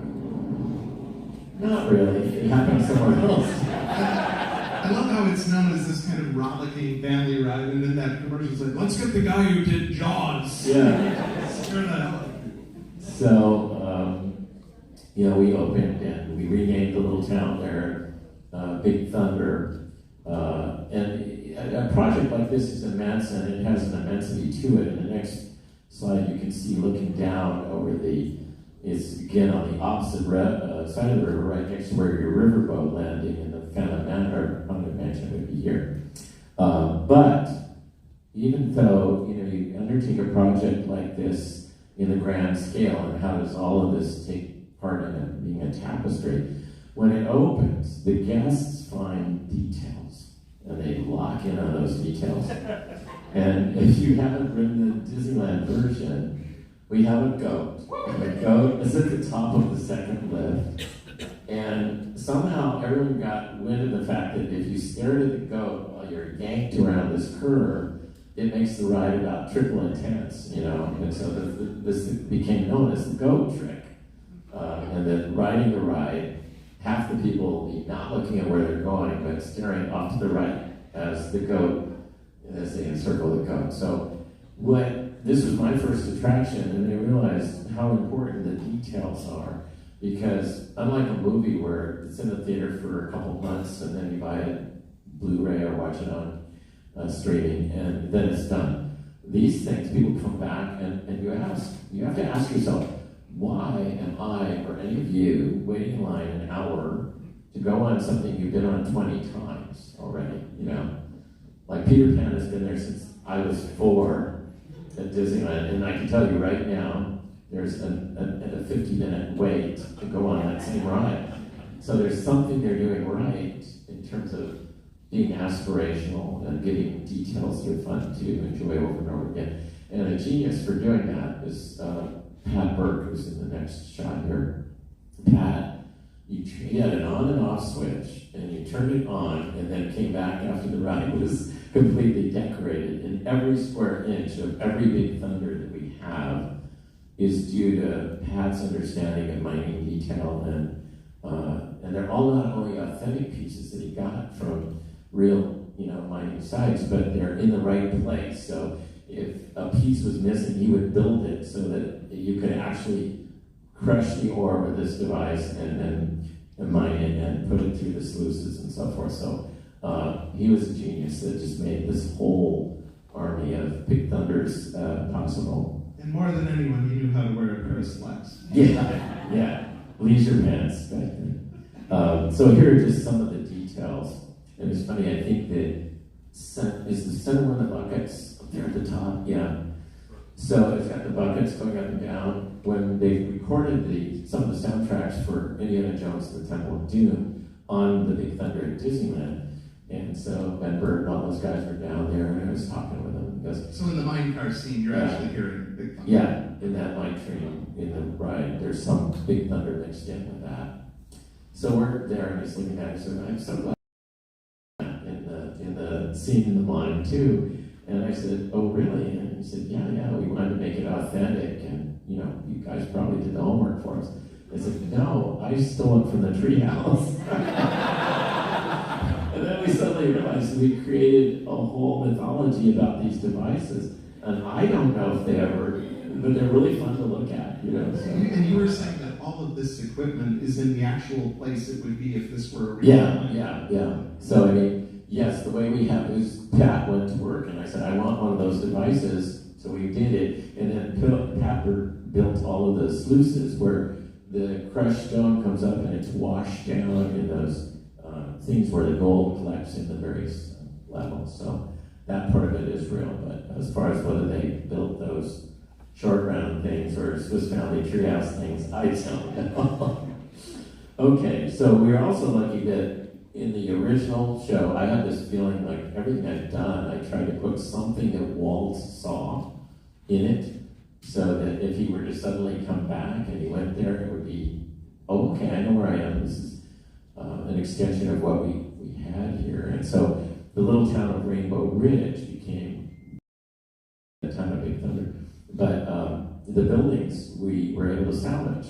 So these were there from 1956. And we picked them up with a crane.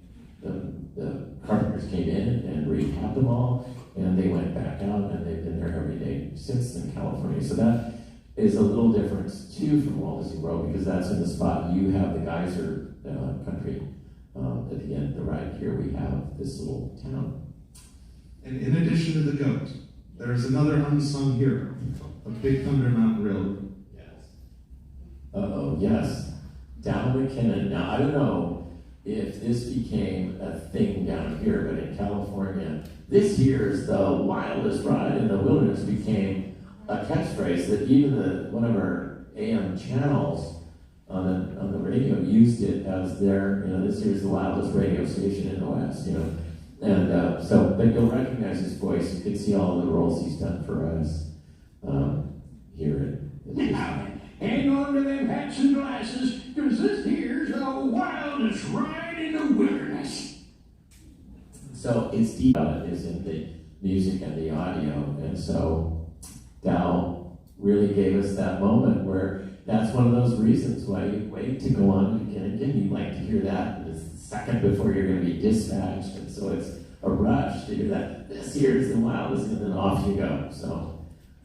That takes us now to moving across the nation back where we started. And so one thing I was curious about is when you were doing Big Thunder for Disneyland, did you know the Walt Disney World version was going to come along eventually, or was there a period of uncertainty? No, I don't think it ever went back into it's not going to happen. Like that was unfortunately true of Western River about this time.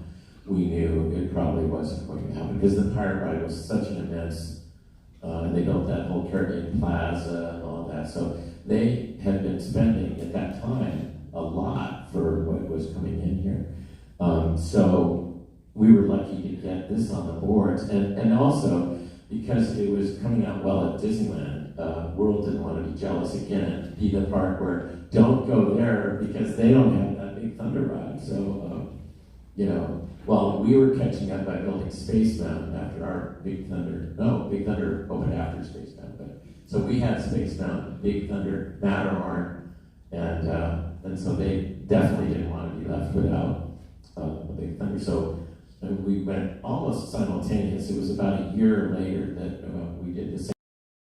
I showed you for building Disneyland. It was just replicated down here, but with a theme change back to the spectacular nature of Walt Disney World and making it Monument Valley.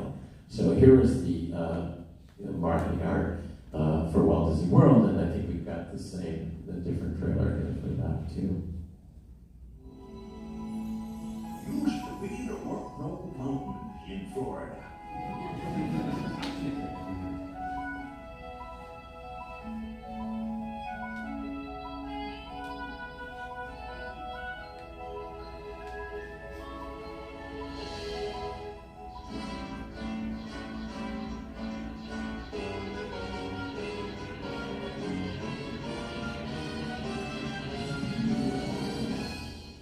Used to be till Big Thunder Mountain Railroad arrived.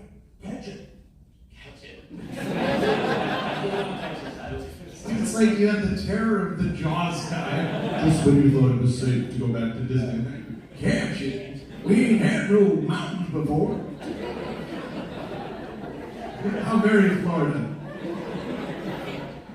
Catch it. If you can. Because we had that other one from California, which was so ponderous and dignified. Anyway, so now comes the first of two embarrassing moments in the evening, which is a video that was done for the opening day at Walt Disney World, and I have a cameo here. I don't want to touch anything. I know. Well, that more at the top has sound. Help. It's gone silent again. We can charge him extra for this. Great privilege, I guess.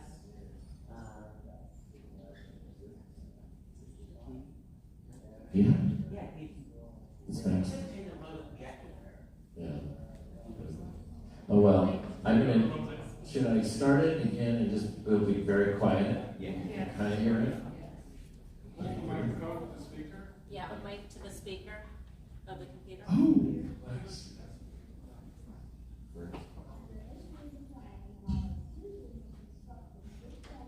In November of 1980, the Disney organization does things in a big way. The Grand Opening festivities were no different. About 300 people took part, while several hundred more invited guests watched. Among them, entertainer John Davison and his daughter. Disney calls its designers Imagineers. The one who dreamed up Big Thunder is Tony Baxter. Well, I've been working for Walt Disney Production Center for like 15 years. I started out scooping ice cream at Disneyland in 65. And after graduating from school, I went to Red in the model shop there, where I developed the first model for Big Thunder. A Disney show stands out because it's more than people expect. The big finish for the opening show, a 10-minute extravaganza, complete with ground-shaking thunder machines. It was great as the mountain city exploded.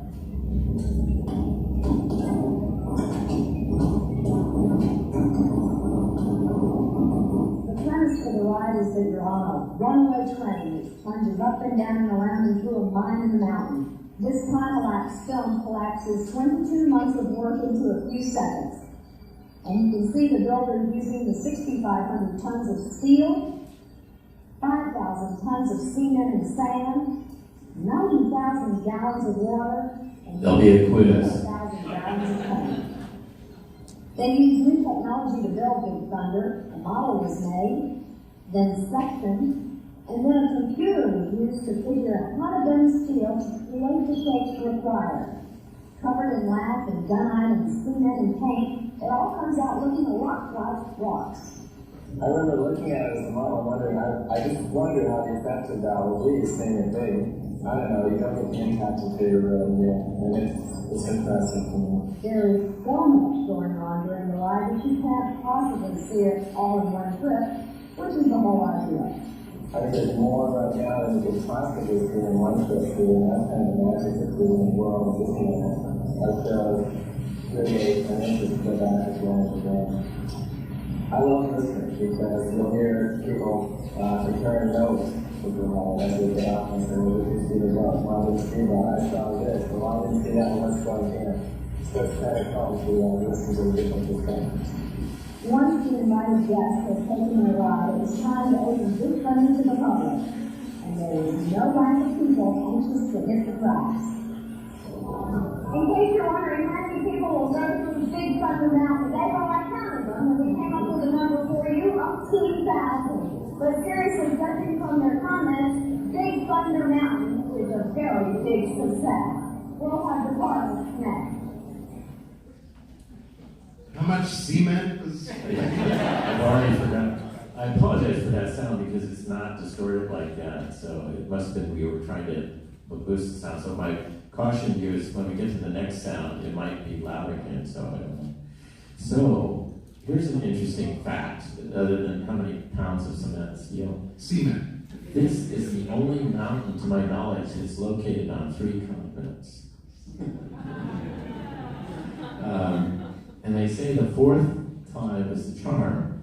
And so one of the things that the first 3 share in common is they were the last thing to be built in the land in which they were added to. So that meant it was not prime space, it was leftover space. But when we went to Paris, I thought, well, let's put it in the center, so that, but isn't that where Tom Sawyer Island goes? And we found that in the European culture, Tom Sawyer and Mark Twain and whatnot is not as big a deal as here. So we could reconfigure all of those adventures on Tom Sawyer Island to Treasure Island and make an adventure island over there that literally has the same caves and a bigger tree house because we got the Swiss family tree house on that island. And it worked out terrific to ship that there. And then the center of the waterway becomes the focal point of Big Thunder with all the boats and all the pedestrian traffic and everything going around that. So it's enlivening the entire atmosphere. And the other thing about the Europeans, they have a more purified view of the American West. Here it's everything from the Kentucky backwoods and forested areas and up in Washington, the rainforest and all that. But in the West, it's gotten over there via John Wayne and John Ford and various other, it's Monument Valley. That's what they know from the movies. The movies. And so the Marlboro Man was a huge thing when we arrived in the late 80s, there was still billboards everywhere. And so that whole idea of the rugged American West. So we said, let's purify this frontier land and do the whole land.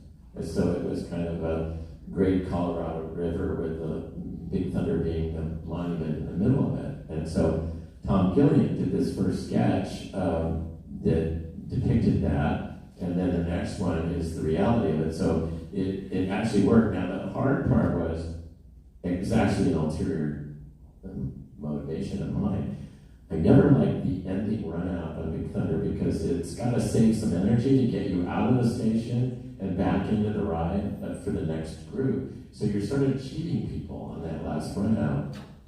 And I said, how could we compensate for that? So by putting it out on the island, at the beginning of the ride, when you're expecting just to go down into the Bat Cave and then be lifted up, this thing's got to dive under the rivers of America. So like, you move out of the station and then it dives down like 25 feet and you're right the second you leave the station, you're in full blow, screaming and yelling. But on the way back, you're already going at a clip and it goes into the snow shed where we normally just start to slow down and go into the ending. And instead it's got to dive down and we hit the fastest speed on any ride in any park that we've ever done. Maybe Guardians or something would exceed that, but I don't. At the time, it was full tilt and pitch black, down at the bottom of this thing. And when people pop out back on the street side, because the ride is all out in the middle of the river, you come back to the street side and it pops out from that experience. And the look on everybody's face is priceless. It's not just the dinosaur bones and geysers, it's like, holy, blank. So. The Big Thunder actually helps anchor the story of the whole land and tie everything together, which had never been done. Because we have a story about the guy that owns the Phantom Manor over there and made his money off of the gold that was taken from Big Thunder, and so it's very consistent. It's a town where John Wayne would feel comfortable walking through.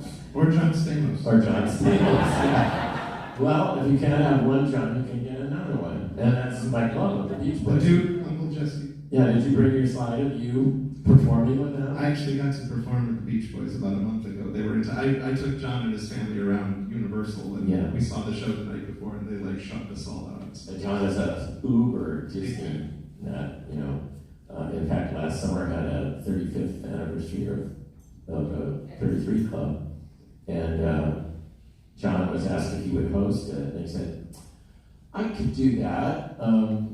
Could I be a member? That was how he got his membership.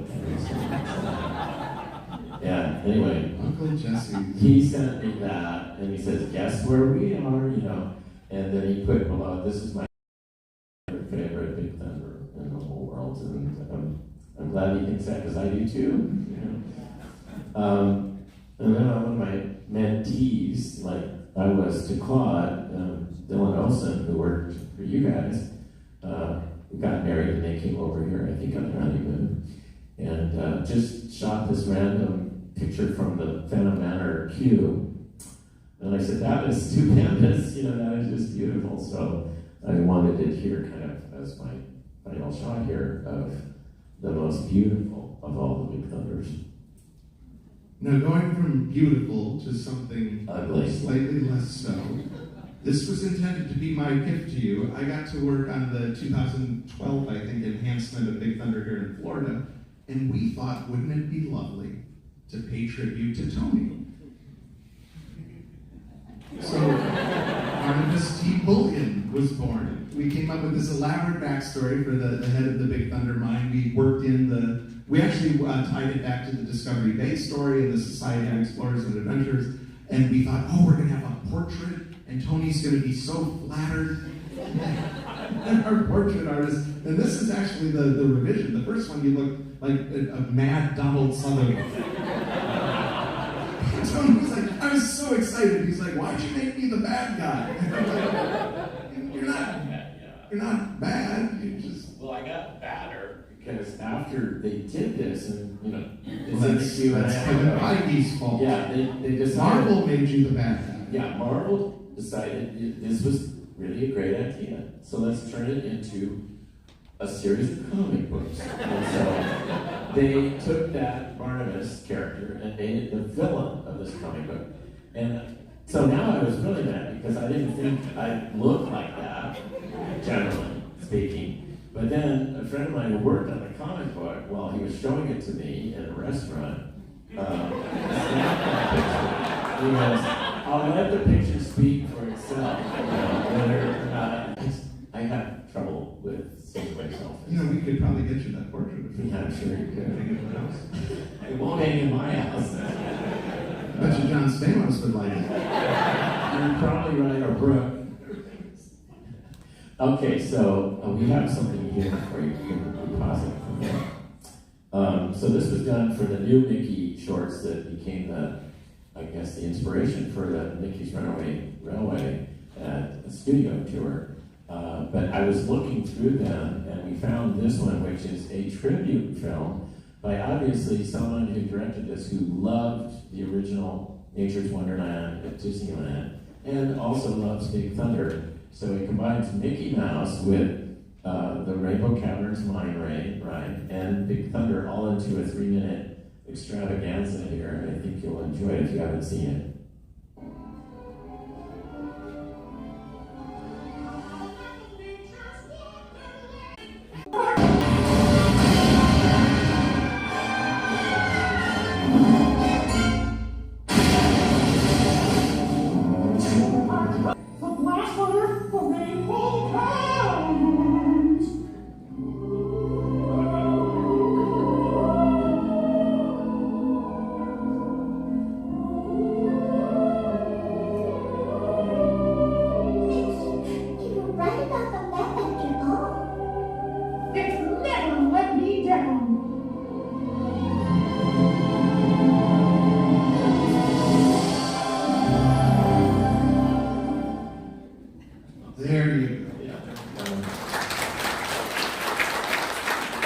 It reminded me that I forgot the Claude Code story.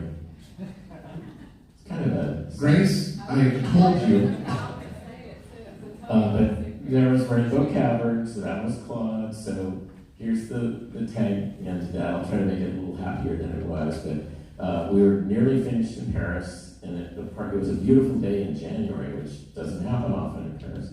And I thought I'll just call Claude. Maybe I was in the hospital, I didn't know what it was. And I got through to St. Joseph's, and Alan, his son, was there. And he said, oh, they just took the reading thing out so he can talk to you.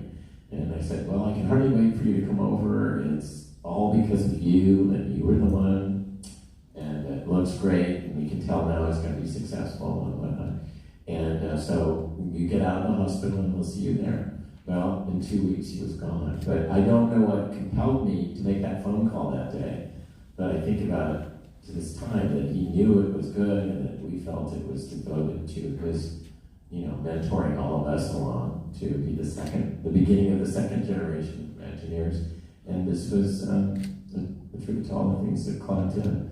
So even there in that Rainbow Cavern, somebody put that in there because they loved what Claude did back when they were a kid, at Disneyland. So that's my Claude story. Well, that's also a testament to just the lineage in this industry, and obviously in the Disney parks in particular, from Claude to you, and just Big Thunder alone is 4 different versions. Very loud. 4 different versions, 3 continents, 40-some years, and now it's in development as a feature film. It's Honestly, just... yeah. And who can forget those comic books, Or kindly Barnabas people. So, I don't know where we stand. Yeah, we could do questions if that would be, if anyone has any. Okay, who's going to be the picker? Oh. You can be the picker, Jay. I'm the picker. You're the picker. I'm the decider. Then they don't hate me. Thanks.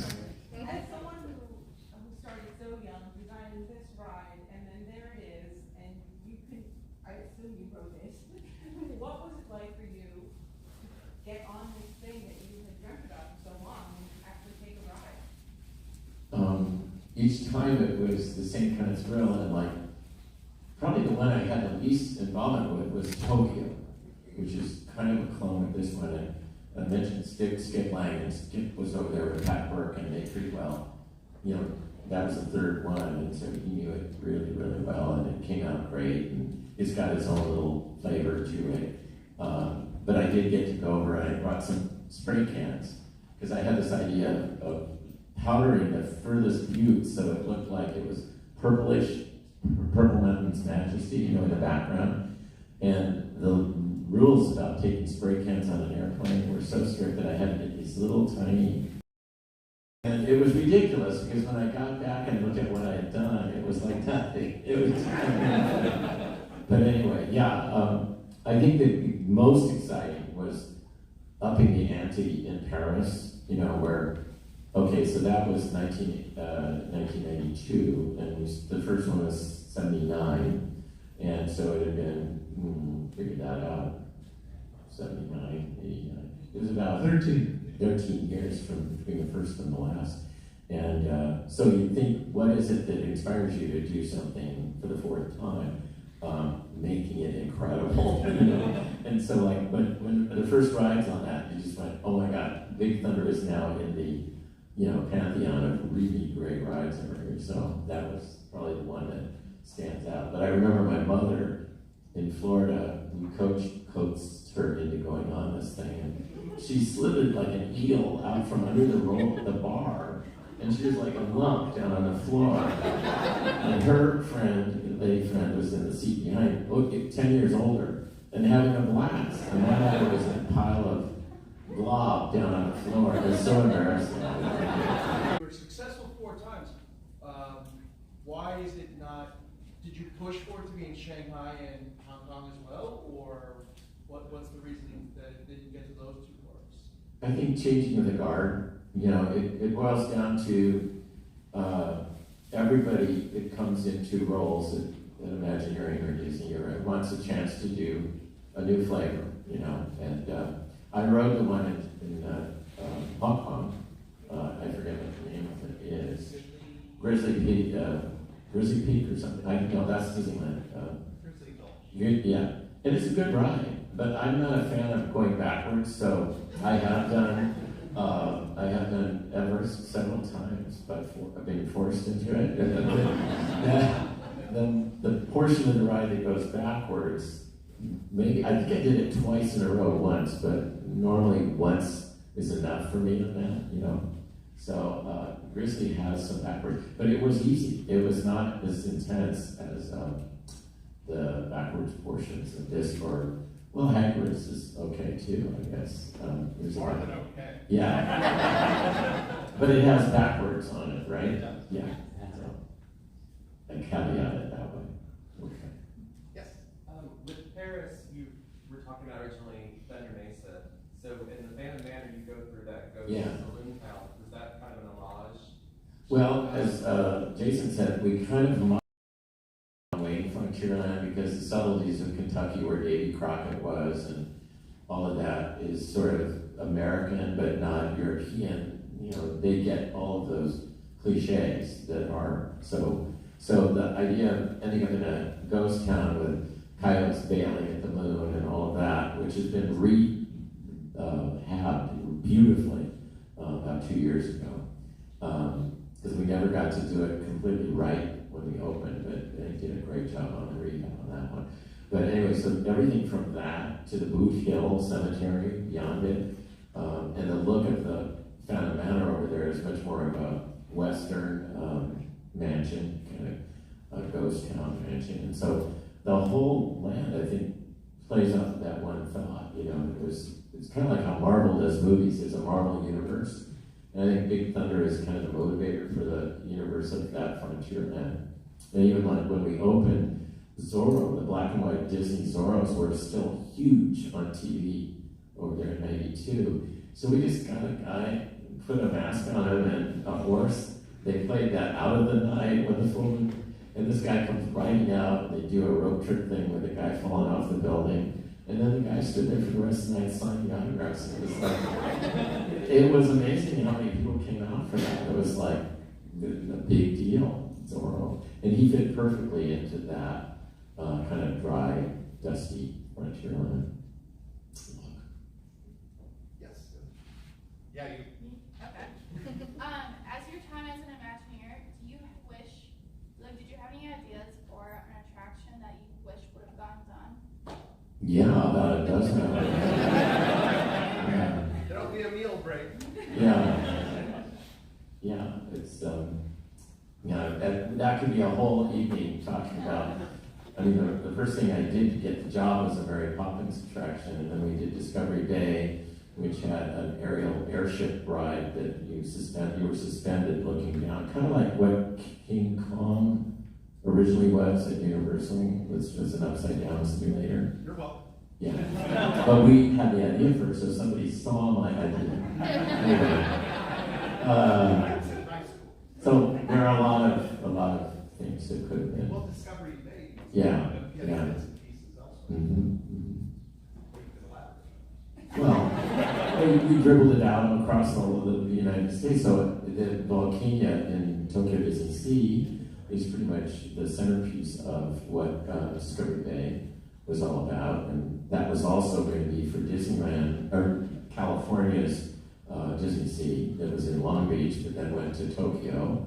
And then in Paris, we have the airship Hyperion and the Nautilus, which you can sometimes tour, but I've been hearing things tonight that it's been on permanent rehab for like a year, over a year, which is discouraging to hear, because it's beautiful. And it was one of the last things Tom Sherman, the reigning Nautilus guru, supervised the construction of it. It's better than the walkthrough of the real sets that was at Disneyland when Disneyland opened. So yeah, good ideas never die. So it just keeps, little bits of it come back. What was your proudest moment through your whole Disney career? Oh, I think two. I think it's this talk. Yeah, it's pretty good. I think Journey into Imagination, and and we'll have this discussion tomorrow, but the opening show that lasted till around 2000 or 1999, the kids that grew up with that, I know from what they tell me how much it meant to their life and how much Figment still, the Figment that's there doesn't remember is what generates the love of Figment. So that was bringing, I think, Disney to Epcot, because if you remember, they weren't allowing characters to be in the park when it first opened. So we invented Figment to tell the story of how we all are imaginative. And I think it's an embracing show, which the current one is not, which says you're not imaginative, and if you smell a skunk and you hear a train, you'll become imaginative. So, I know, send the cards and letters. I don't know. I've just been, I can't be fired, I'm retired. Anyway, but the other one was the opening of Disneyland Paris. And Michael Eisner had said, it's got to be distinguished in some way, and why don't you guys make the most beautiful park? And that made sense because the city of Paris is a city of light and love and art and beauty. And the challenge was, how do you take a park that is easy to override with downtown? Anything you do is better, right? So, but to go into Paris, where on every corner is a masterpiece, and be able to sit there and hold your head up proudly with that. And a land where Tom says there's 400 and some castles in France, and we have a castle. You know, there aren't too many here in Orlando, and there aren't too many in Anaheim, but it's now getting its due. This issue of Forbes magazine just came out and said something to the effect that it could turn out to be Disney's wisest investment, including all the Marvels and Star Wars and everything, you know, the way things are turning for it now. Because it's our beachhead in one of the major markets in the world. So, and I think Michael and Frank Wilson, Michael Eisner, understood the importance of that, and they went through hell for the first 10 years because there was the biggest recession of all time in Europe, and like the French who hated their Eiffel Tower and now find it the crown jewel of their culture, they hated Disney when it came over there. It was the American steamroller of pop culture. But we're past that work there that are in their early 30s who say, my whole life revolved around this as a child and the fact that I'm here helping to make this a memory for the next generation. Well, that was not something we found there when we opened. You Americans, you think you own everything. So it's very exciting to go back there, and they take care of it. And I can say this, you know, not only is it the most beautiful park, but the costumes there were designed by a woman who worked on the movie The Ten Commandments. They are impeccable, and they've maintained that. They haven't simplified them or anything. They're wool. It's cold enough that they can wear these kind of things over there, and they're still dry cleaned and washed and professionally. So there's just an aura about it. It's very continental, I guess, but still Disney. And I think our castle there is the most beautiful. And it has a dragon in it, which makes it different from every other castle in Europe. I said, you know, how are we going to distinguish this? I said, well, you show me another one that's got a dragon living in the basement, and we'll talk, you know. You were saying how management said, well, you're not going to get capacity. Yeah, that's just a thing you walk by, that's not capacity. Well, so, you know, you do these reviews to find out what the public thinks, and number 1, Pirates of the Caribbean, number 2, Big Thunder, number 3, the dragon and the castle. So I said, I don't care if you don't count it for attendance or value, but it's the 3rd favorite thing, you know. Now we have a few more rides over there, but that was opening day. And it's still, I went in there and they keep him up really well. So when I walked in there, I was worried, is he going to be breathing smoke? Is he going to move? And every time I go in there, he looks really good. So.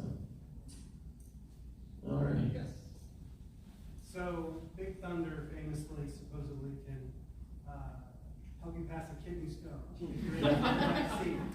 And my question is, to what extent, like, you kind of knew what it was all going to look like.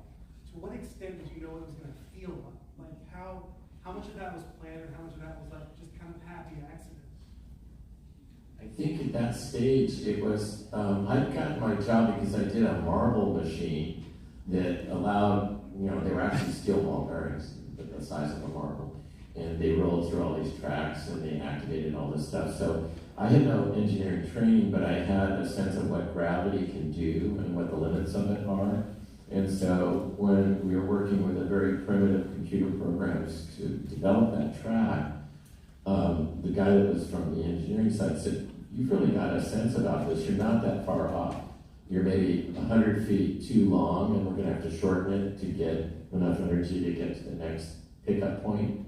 But he said, it's amazingly close, so I don't know that I knew the feeling of it, because the engineer can also then make that rougher if you turn the banking of the track so it doesn't cushion you. And sometimes we do that, and sometimes we don't. Like Indiana Jones, we deliberately, in California, make the ride go against the turns, so it feels like you're gonna fall out, because that's more fun than if you're only going 15 miles an hour and you're feeling the curve the way a production car would do. You want to go the opposite way. And there were a couple of mistakes in Big Thunder, but I think both the tracks have been reprofiled now. One was in the middle of the spiral butte where you were leaning in on a curve, and then it shot out and then went back.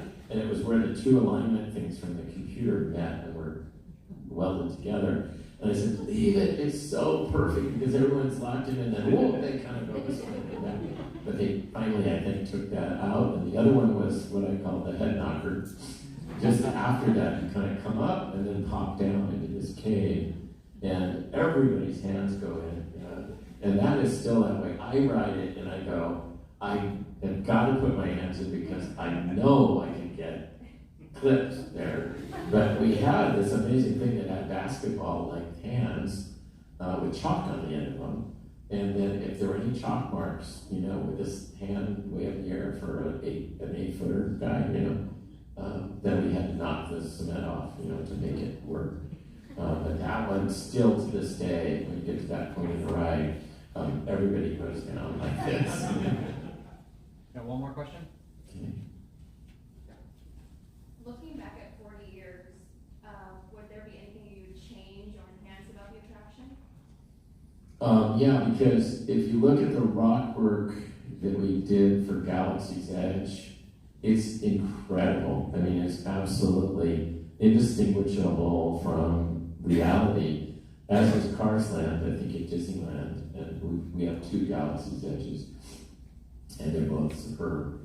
And if I look at the chronology going back to 59 when they built the Matterhorn, it's really crude rock work compared to, it's lovable rock work because it's my childhood rock work. And so I still look at it and it's got a, apparently it looks like your parents or something. But I look at it, if you go into the detail, you go, oh my God, that's so primitive. And then I see Big Thunder kind of at a midpoint. And then I look at these new projects that they've done, and they're just extraordinary, as is a few over at your side of the parks. But anyway, yeah, so I think going into it, you could be amazed by how realistic you could do it today with the computer technologies and everything. But I don't know if it was right for its moment in time, and it's the fact that it's still enjoyable today says that we put something in it that is everlasting, like Peter Pan.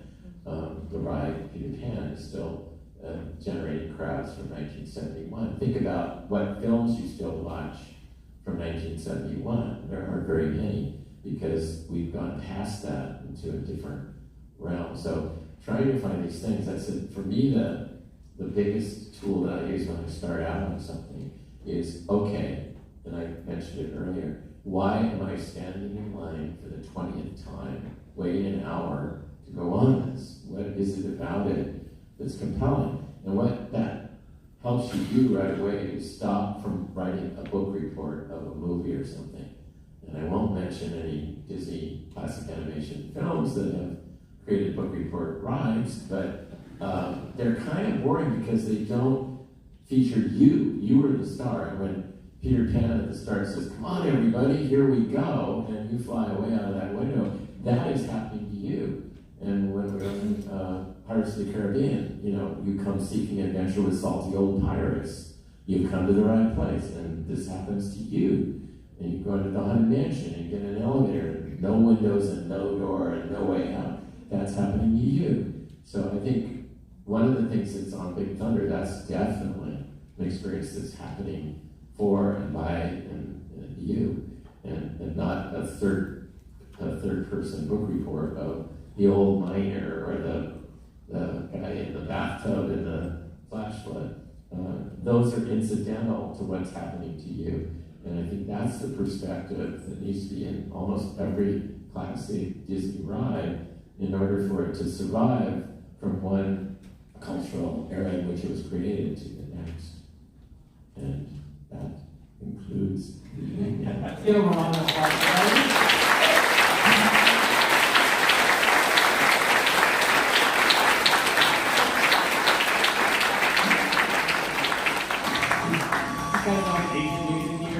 Okay, thank you so much for being here today. The auction's going for 5 more minutes. The shop's open in the back. If you guys are exiting back to your cars, we're using these side right doors.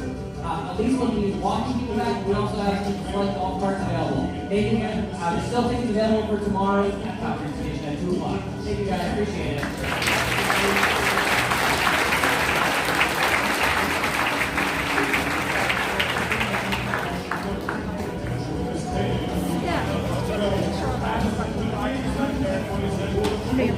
She's got a bid. Hurry. Okay, I'm gonna take a couple.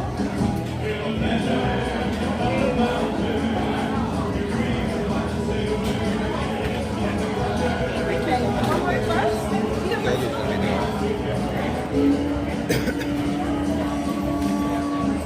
guys are so cute. I gotta go. Yeah, I know. I got it the last. It has to go use the rest of it.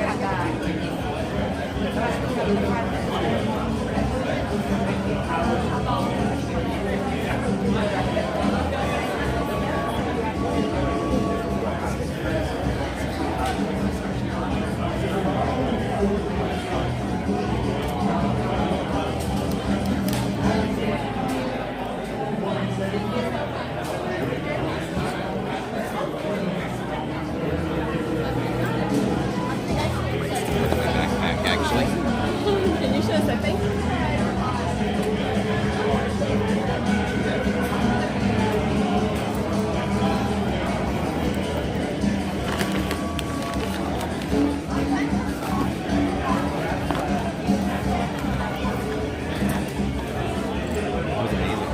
Incredible. Just to sit and listen. Incredible.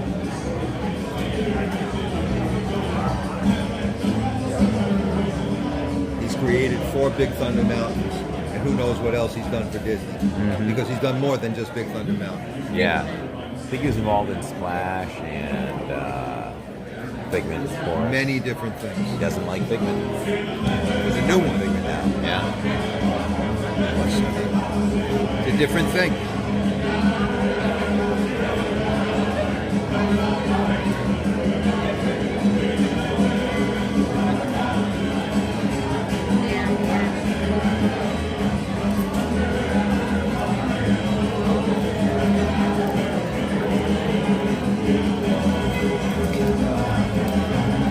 How amazing was that, everybody?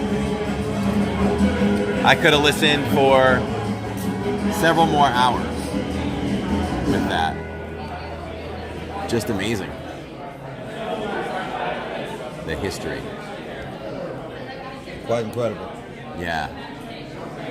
So, I hope you all enjoyed that. Hang in there. We're waiting to see if we're going to get to walk around the facility a little bit.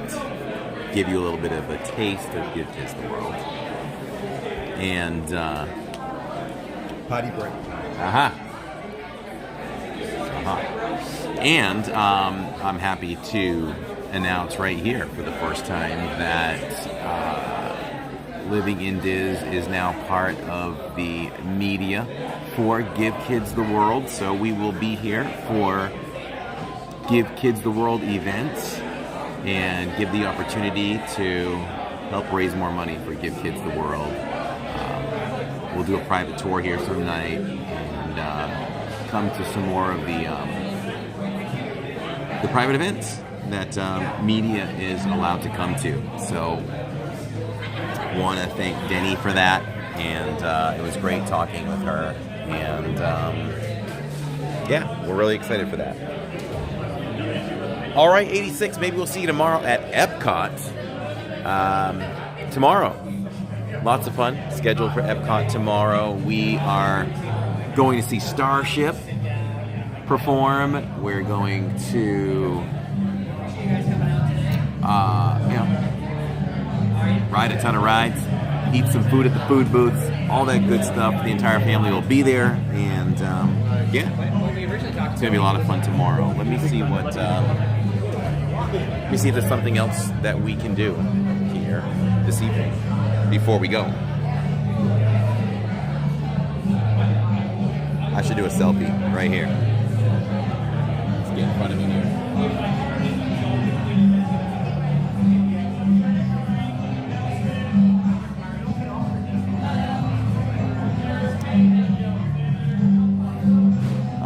Go for a little stroll here.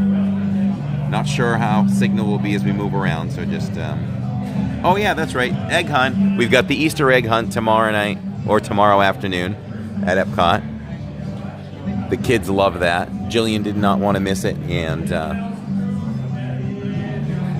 Jacob loves it, so we got to do it. Oh, thank you, Shirley. It's my honor and pleasure to do so. And let's see. I think Neil skipped out on me, but we'll step out over here. Take a look at a couple of things out here. There's a couple of cool things out here.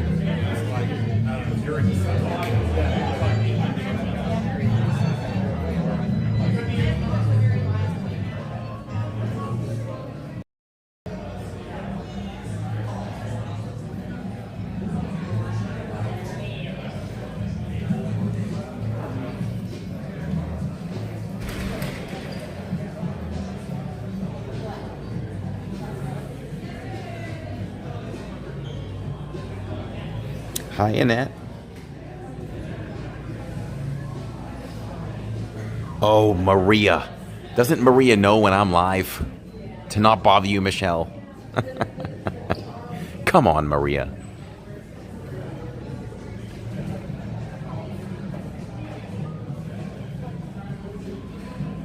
Look at that. You got the beanstalk going through the castle.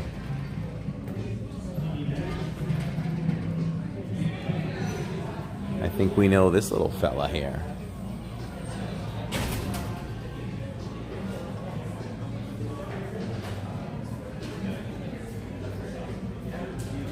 Yes. In this young lady.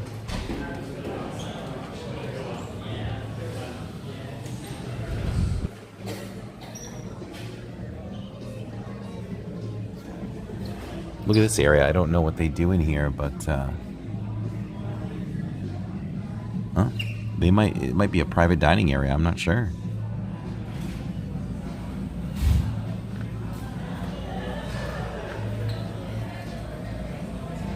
So they are filled to capacity here right now. It looked so quiet when we walked through the area to get here, but they're filled to capacity right now, which is a great thing. And from tonight's event alone, 5 families will be able to spend an entire week here.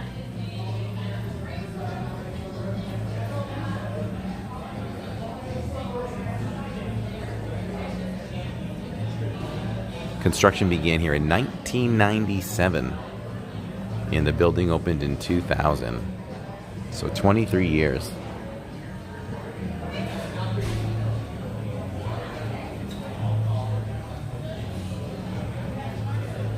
Julie Safari Theater. So there's a big theater here, and Neil was telling me that they get all Disney releases just a couple days after the movies released in the theaters.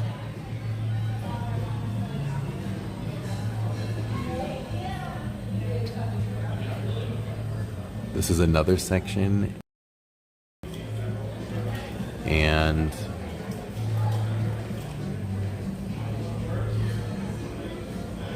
look at this. Looks like a boat ride. Or you race those little boats, I think. So there's a whole theme park over here as well. Concept sketch for Amberville.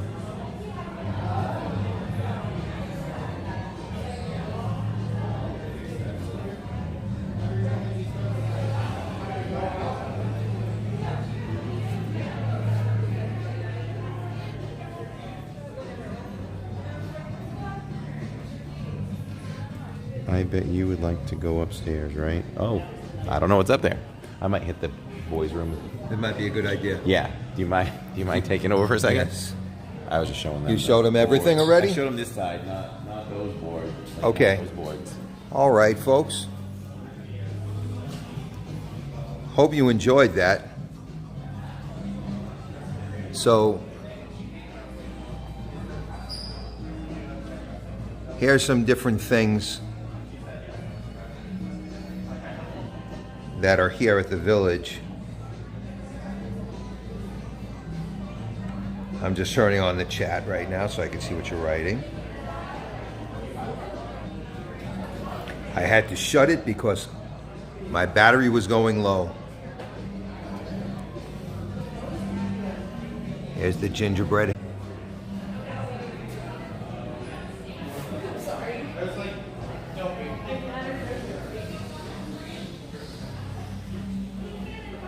Here's Minnie. Here are the family villas. So there have been 3 phases. And take a look at that, because each one of these is for one family.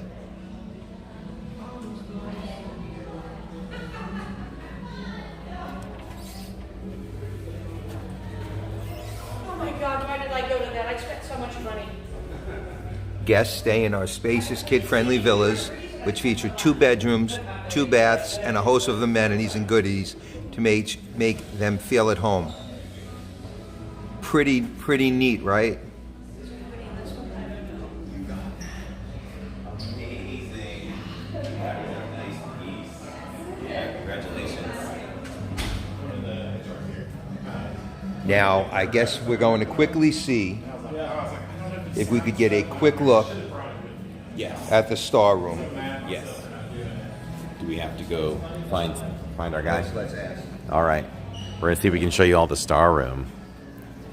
Which... It's intense. It's intense. Neil says it's intense. From what I'm up on the wall. And, you know, as we know, these are sick children, so not every name on there are those children still with us. Such an emotional thing and so meaningful that they were able to get here and put their name on the wall.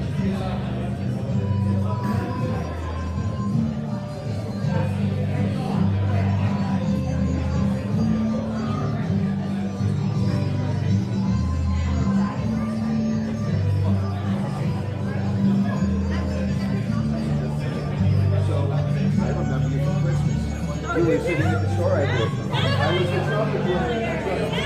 Hey. Did you enjoy it? Absolutely. This was so meaningful in so many ways, and just to listen to him. Yeah, he's fantastic. I love the creation of things, and just to hear all that. He's such It's a a cool priceless guy. moment. Yeah, he really is. He really is. Will you be back again tomorrow? Tomorrow I'm going to be in Epcot. Good. But yeah, I'd love to come back for more of these. These are amazing. Absolutely. Up, they're locking it down. Nice meeting you. Bye, guys. Nice to meet you, too. Tomorrow I'll be in Epcot, but I'll be at future events for sure. Thank you. Great meeting you. Yes, I'll hear from you soon. Bye. Okay. Also with digital design. And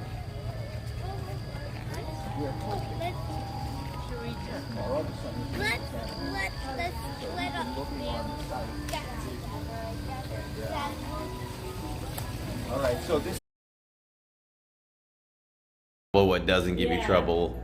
It looks like we're back, but check your phone, Neil. Yep, we're back. Good. Okay. Do you mind just explain that one more time? Then we're back. Thank you for waiting, everybody. So this is the star room, and these stars represent every family that's had a wish granted. Yes. And this is just the beginning. You gotta This is the beginning. We're nowhere. This is just the oh wow! This is Now, just the beginning. Every child comes in here and makes a wish. Yeah. It's a very special place. Now, just look at this view. Now, I came here with the Myers family, you know, from Myers and the Mouse. Yeah. And they know where their sun's star is. Right. And it was pretty incredible. We're Yeah, good. We're good. So that's take a gotta look. be. Every inch of space that's here is taken. They added these banners, and every inch of space is taken. These are wishes. These are families who've been here. Yeah. It's incredible. But it continues, and they've expanded into this area. And take a look at all these stars. That's what makes this place different than any other place you're ever going to see on planet Earth. There's nothing like this anywhere. Wow. You have no idea what it was like to go and perform after coming in this room. It was mind-boggling. All these stars are another wish. But there's more, because they had to add another section on, because they run out of space. And let's hope they continue to expand and expand and expand. And like, they've got this space now, but look at this. You want to be overwhelmed? Come in here. Whoa. Whoa. Those are all, and they're tiny. They're tiny, look. Every star is another family. Folks, for those of you who will never be here, you're in a place that's really special. It's just amazing. And if you know any families who've ever come here, their star is up here, and let's just hope that most of the children are okay. Yeah. This is a special place. Whew. Wow. Yeah. Takes your breath away to see something like this. Yeah. This is real. Wow. It doesn't get any more real than right where we are. It's incredible. So there's another section that's built. Yeah, it's not open. Right. But they built another area that has different galaxies. Uh-huh. Since they've run out of so much ceiling space. Oh wow, and more sailing space. You know, Yeah. there's no words. It's unfortunate that you need more ceiling space. Yes, it is. But it's great that we True. can keep granting as many wishes as possible. Yes, and you know what? Yeah. We will all keep doing what we can to Yeah, make we sure those appreciate wishes that. are granted. Absolutely. Yeah. Thank you so much. Yeah, you're welcome. Thank you very much. Yeah, of course. Yeah. I'm glad you're here. Are you guys back tomorrow too, or just tonight? No, we'll be in the park all day and night, but definitely plan on coming back. We have the 2-day pass. Yeah. My mom is in from Fort Lauderdale for the holiday, so you know, maybe we'll just bring mom to the fitness section. We'll get a ticket for her. Well, doesn't Victor have a ticket? He's not. Oh, Victor, yeah. Or you can use mine, right? He's not coming. Okay. Yes. Actually, we have it. Right. I think we're all for him. We'll go bring mom. It's 2 o'clock tomorrow. Okay, so it's late. Yeah. Well, it's earlier. I mean, But Later later in today. the day, but earlier than today. Yes. Thank you. Thank you. We'll definitely be back. Awesome. Did you leave anything behind, or you're all? No, we're good to go back to the car. Okay. Do you guys know where you're going? Of course not. No. But we don't mind walking. If you go this way, Around the follow pool? path, I'll point you in the right direction. Thank you. Okay. Yeah. It's a nice night out. Yes. Beautiful. This would be Yes. I'm going to try.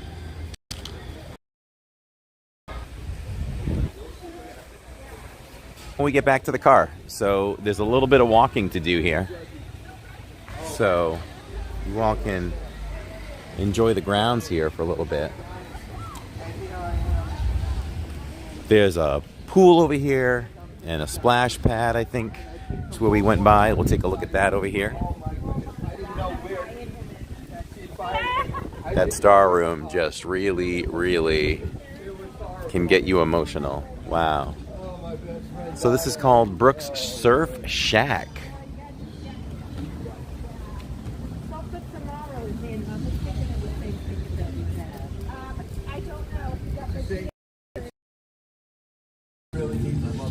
Oh, they're watching a movie too.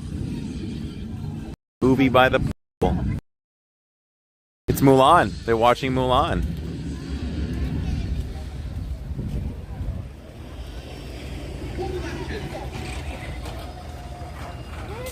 Thank you so much to all that donated this evening.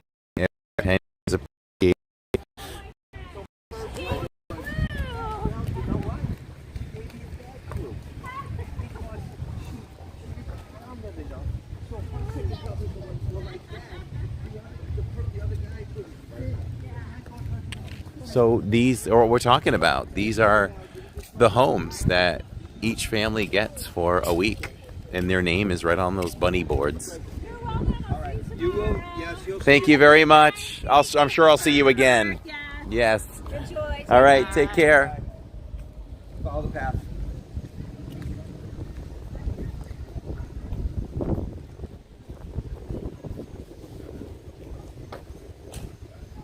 So not many people go into the star room. Wow. So that's a big deal. What you just saw in there, and I know for those of you who were at the beginning, just to explain to you, many of those stars, they shine even. These are critically ill children, and that tells you enough to know that some of those stars, the people attached to them are gone. So they do an amazing thing by allowing these families to come here and fulfill these wishes. It's pretty incredible. It really is.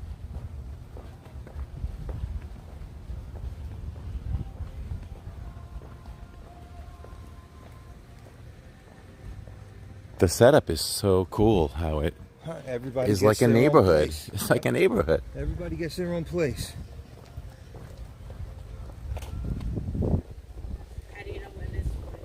We're right there.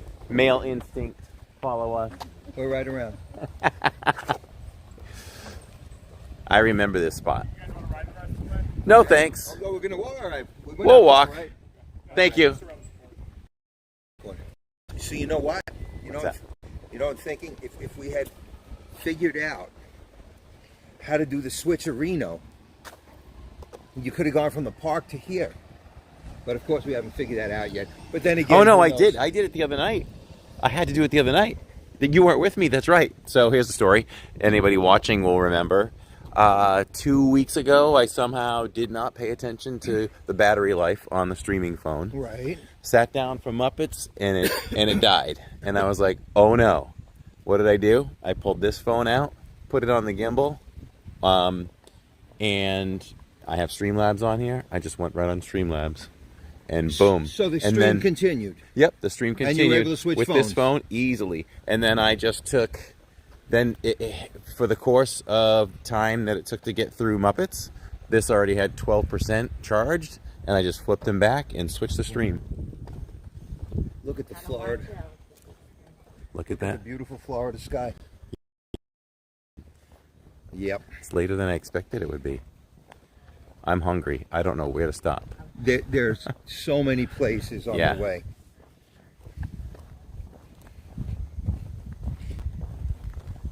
Go down 192. Notifications for start time, but normally yes, it is start for start time. Once again, thank you so much for joining us tonight, everyone. A very special evening as we raise money for Give Kids the World, and we will be doing this much more often. Great thing. Yes, he did. Victor did a great thing. And that's it for now. We will see you tomorrow in the parks.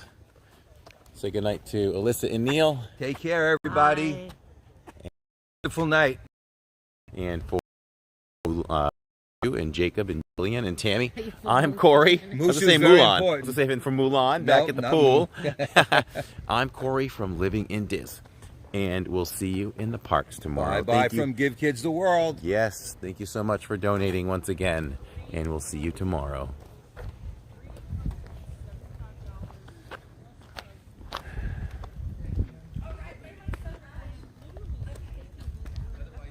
Good night, everyone. That was a really special thing to just listen. I could have listened for 2 more hours to all those stories.